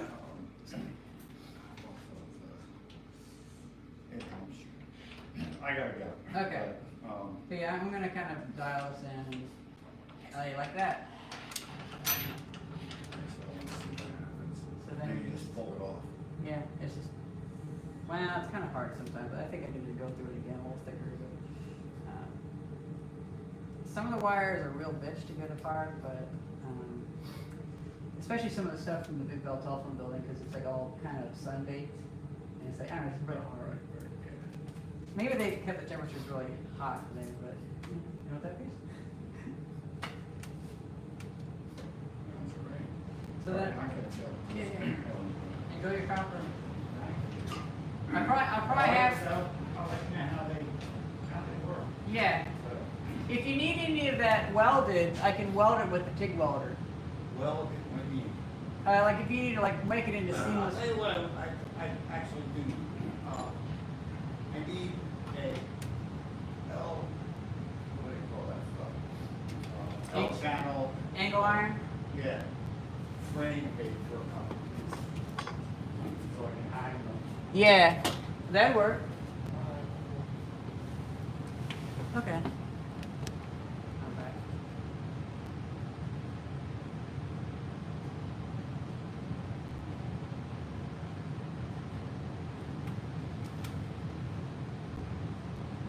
Somewhere on the other side of the earth, someone is winding those wires inside. That's funny.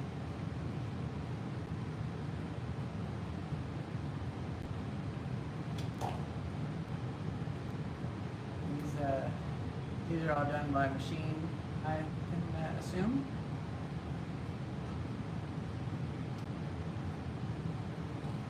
These little ones are a little bit of a pain, but oh well.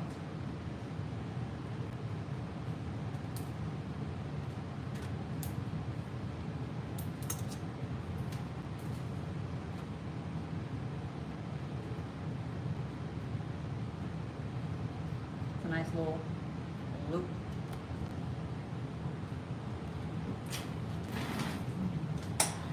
Okay.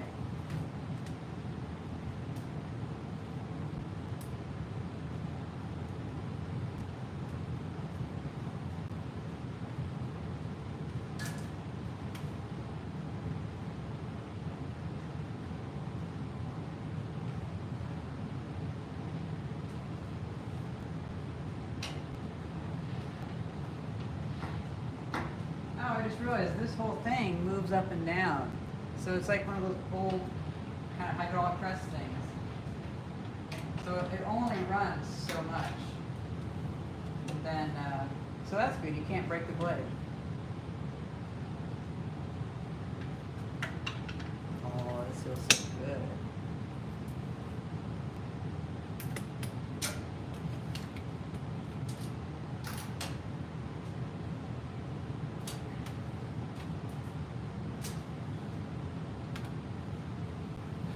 Tight shell. I'd find a way to break the blade. Nah, you're always too hard on yourself. Oh, by the way, Thais, did you see that Rick came over and I gave him some copper? He was really impressed.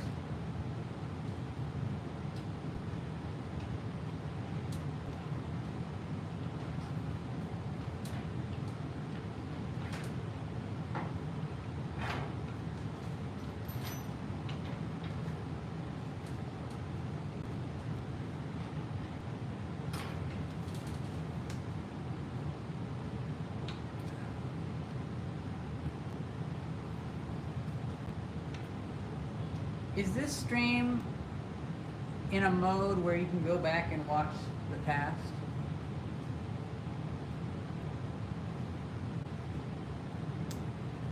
Or is it only like what's live is beautiful?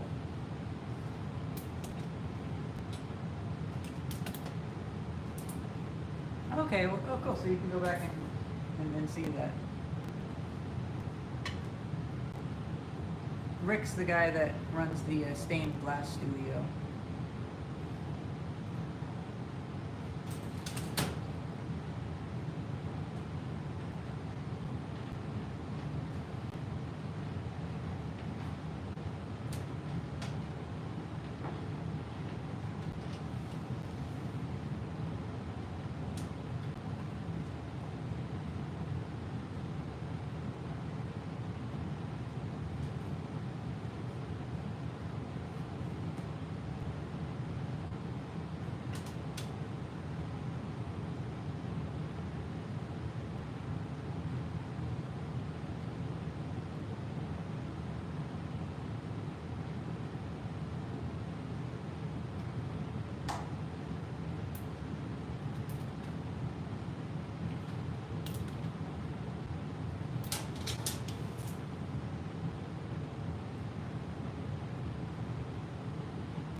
Yeah, I have a whole trash can of wire to strip. We've gone through most of the stuff that I already had sitting around, so I feel pretty good about that. And now we've gone through, this is the 240 volt double phase wire, which was really, really thick. And getting that done.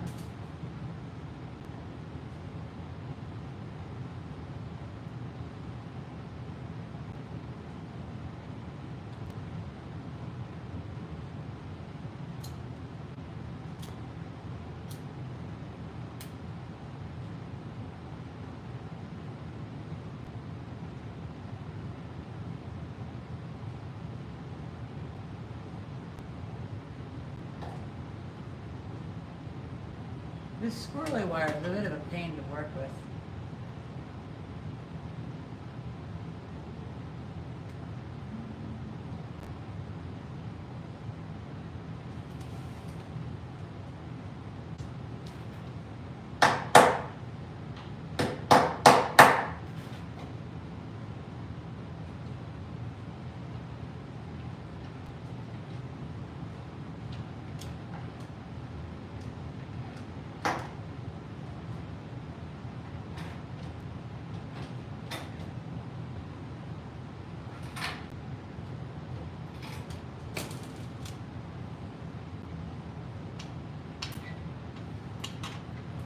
over it again. Now, if anybody's looking at getting one of these, I might recommend making 3D printable rollers in the front or something that can align, straighten the wire a bit. It could actually help.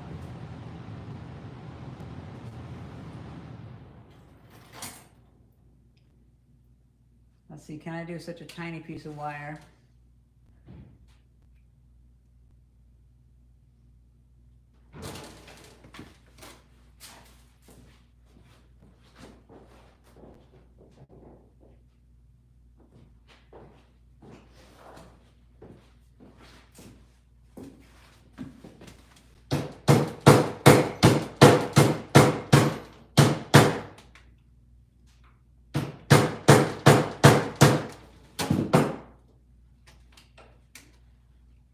Laura Craft, hello there, hello there, hello here. Oh, wait.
Oh, very nice. That's like 150 grams of copper right there.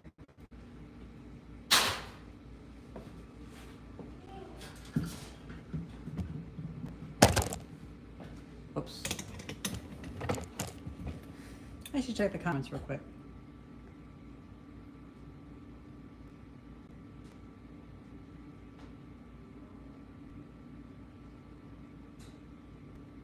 Hello, David A.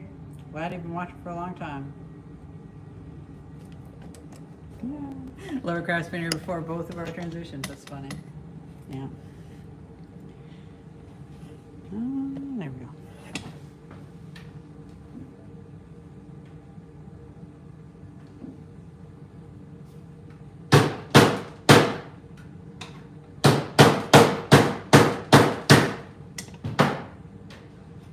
The key to this thing is the wire has to be pretty straight.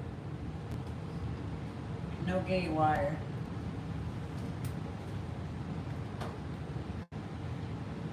That's the kind of joke me and Tyson make at home, and I know some people will find it offensive, but it's just being funny. I can say that.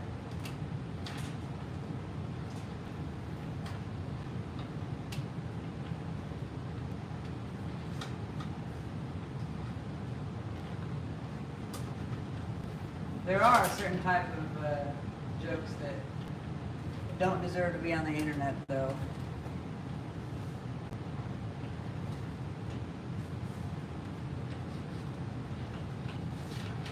And I specifically mean ones that we make. People getting offended on the dad of the copper wire. Exactly. Hey, this one's actually working out pretty well. Look at that. Now, I am kind of doing a technique of straightening it, but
why? Yeah, I gotta get that now. The last comment. I'm a little bit behind because I'm focusing on doing this.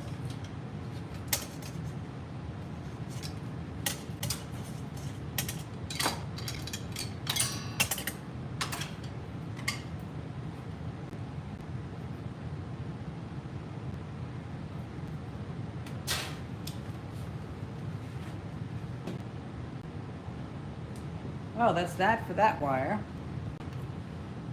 Time to see if I can work on the regular Romex.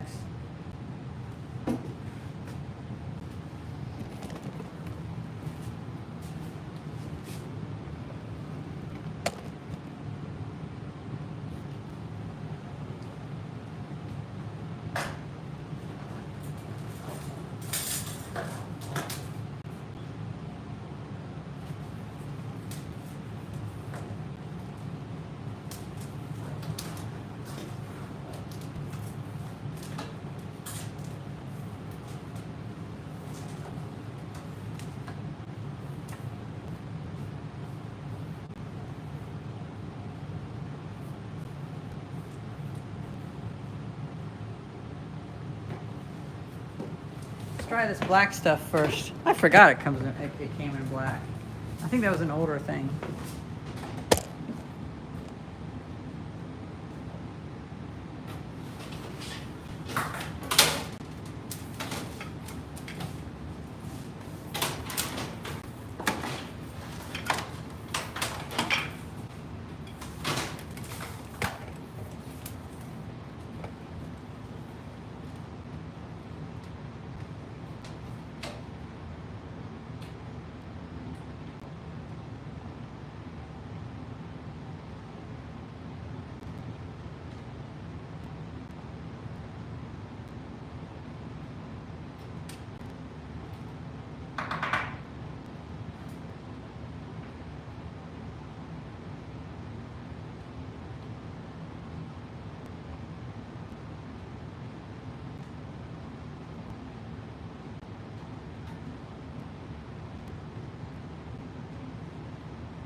Oh, low battery.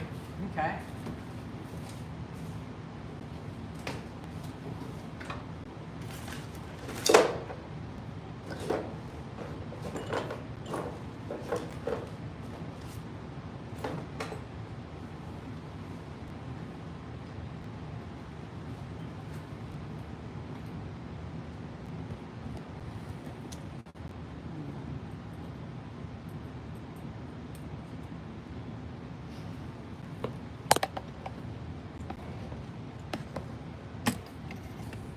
Just saw that my battery power was getting low.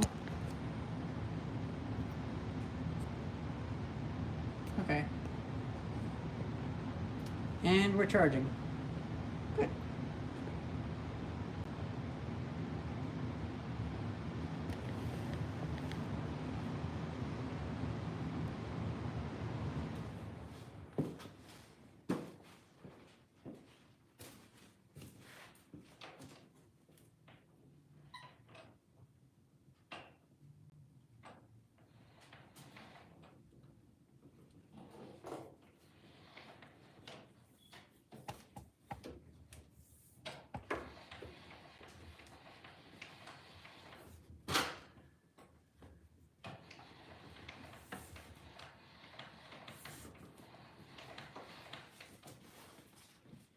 I was gonna move the camera, but it's charging. Never mind. We got a lot of this to do, so I can always get the right shot later on.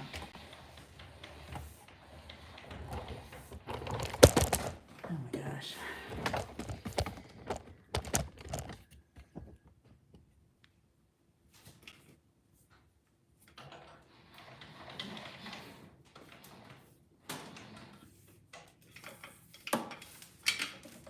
Wow, I'm not even halfway through this. Whew.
twist this around.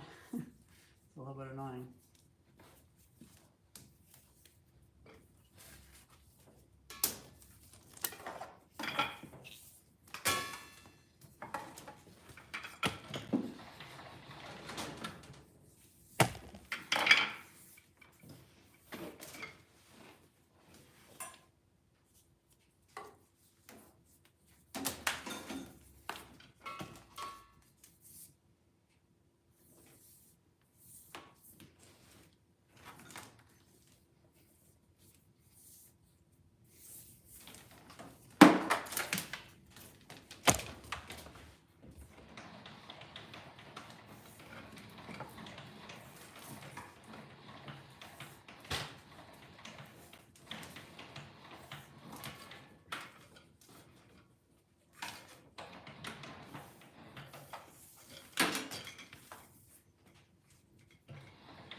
You know that why this is all twisted up so much, because it was wound around on a machine, and then whenever the workers got it, they just pulled it and it was spiraled because they pulled it the wrong way. They didn't unravel it.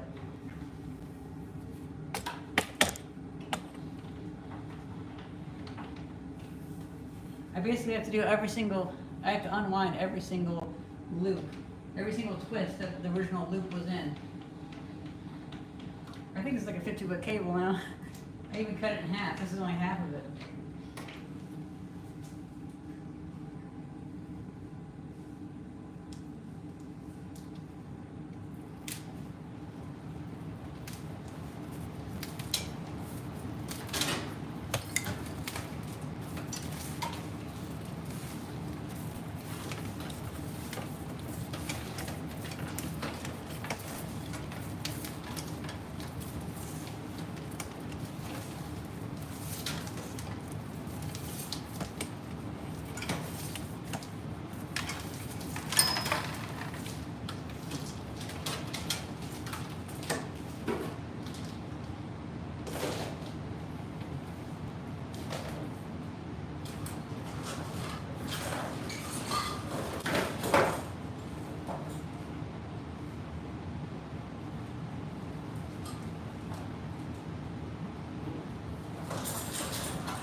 Everything's catching on my shoelaces.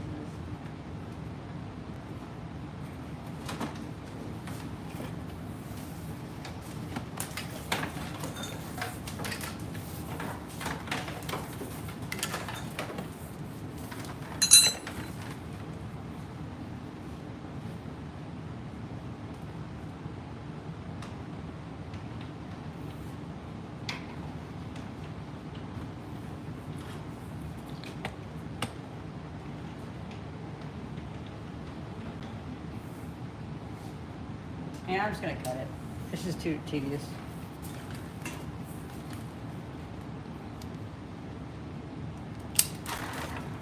It's just too long.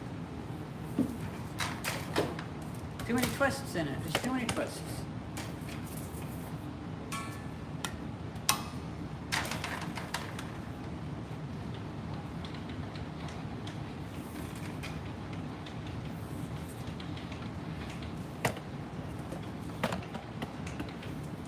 Twists are all in the same direction because it wasn't unwrapped properly.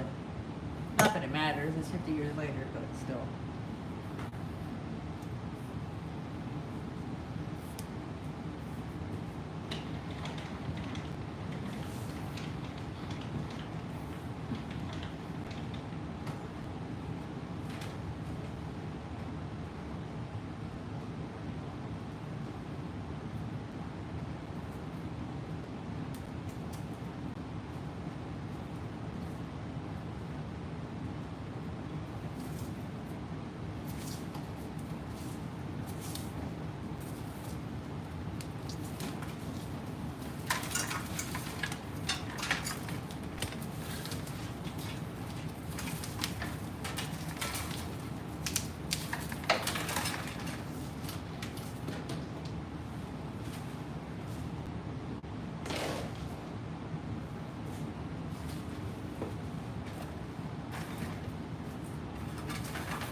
try to pre-twist it because it's twisted so much.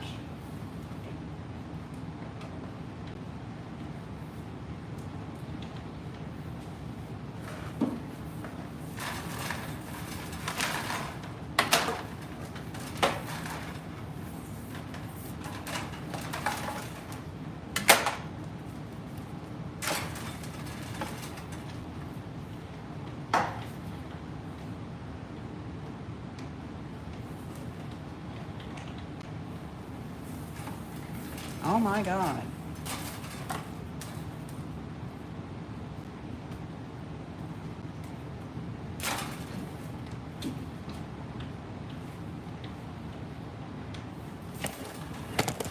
I can't stand it. I just can't stand it. It's so twisted.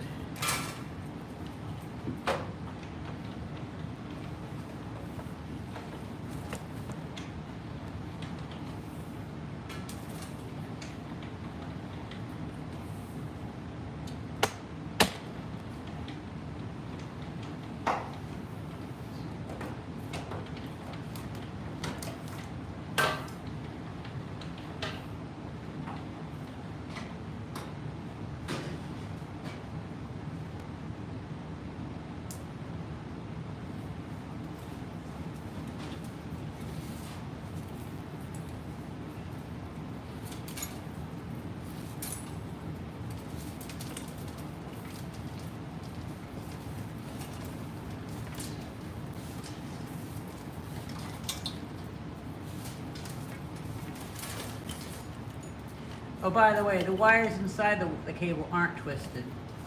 If there's any confusion, it's just that whenever the wire was spooled up, they just ripped it apart, and so the entire thing is out of whack.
I could make pendants. Yeah.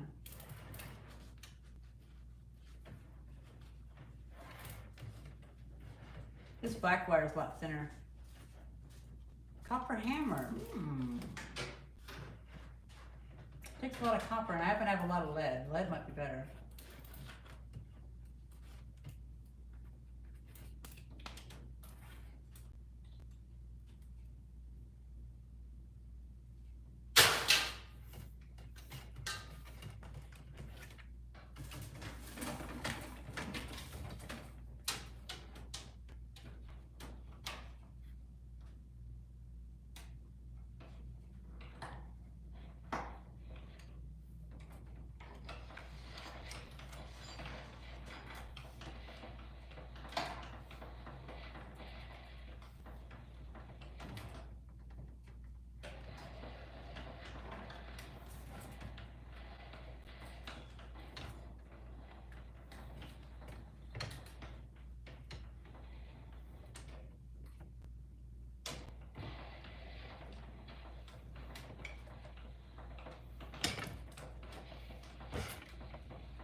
So having a little bit too hard, too tight, actually can harm it, I guess, because this is just not quite getting all the way down.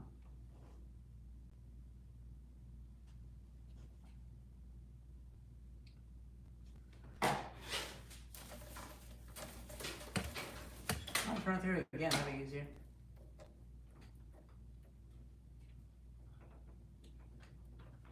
Oh. Well, this side's okay, actually.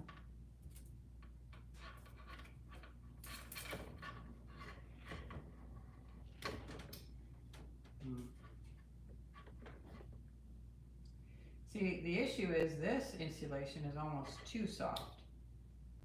Because it's just squishing out of the way.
At the very least, they can go through a second time pretty well.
You know, I'm thinking about, like, should I store this stuff in a safe?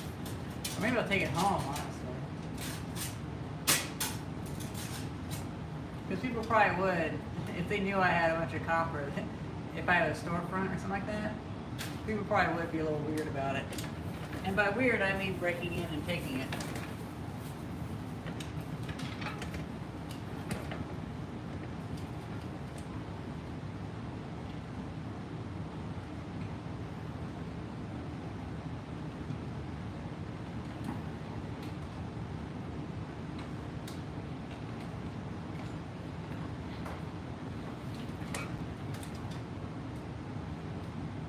Hello, Philip.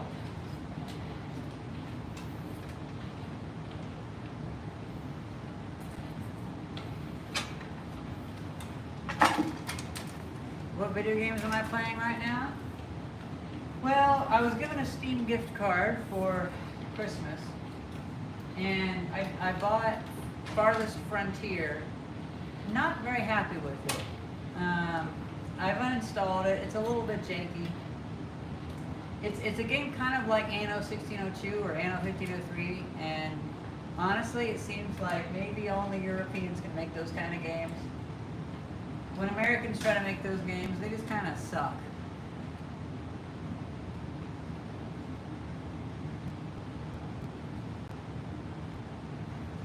I guess they don't really put themselves in the shoes of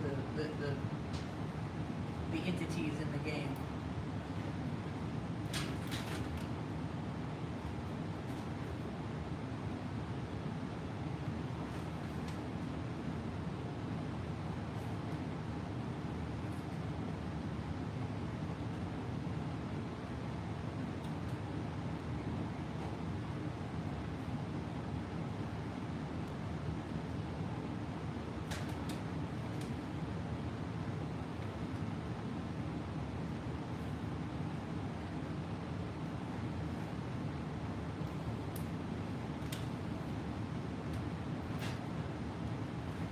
I've never played The Last of Us, actually.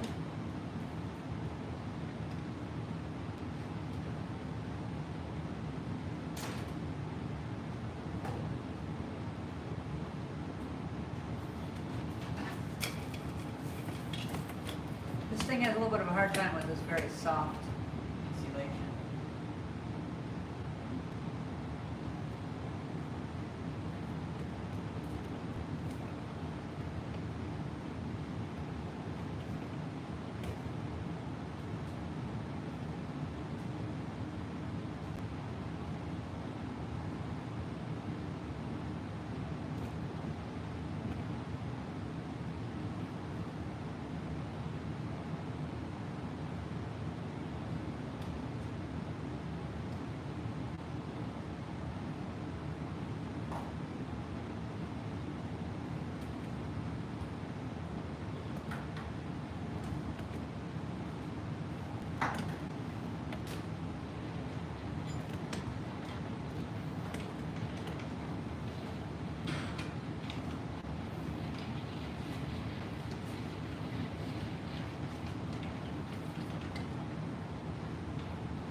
I'm glad you could do it, Big Daddy Timberwolf.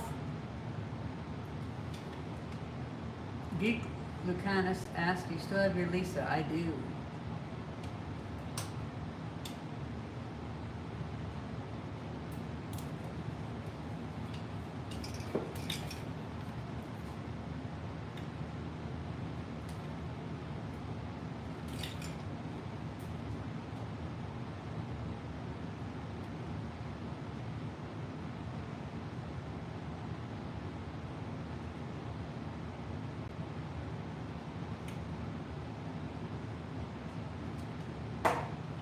This thinner wire is a bit of a pain.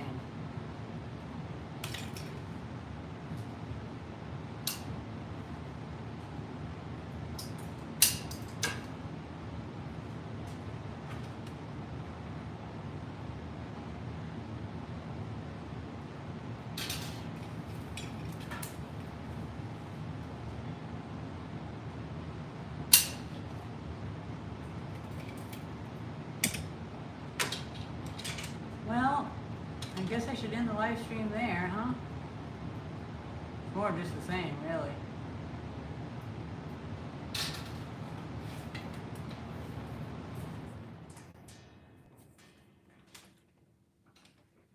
Been going for almost or actually over 3 hours, actually. I'll probably stay here for another hour or so and do some more work, but it's just gonna be boring, really.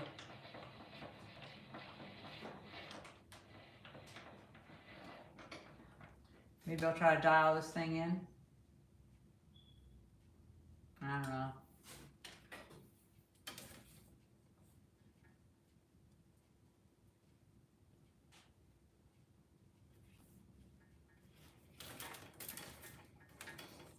Well, I hope you guys enjoyed this live stream. Thank you very much for watching. See ya.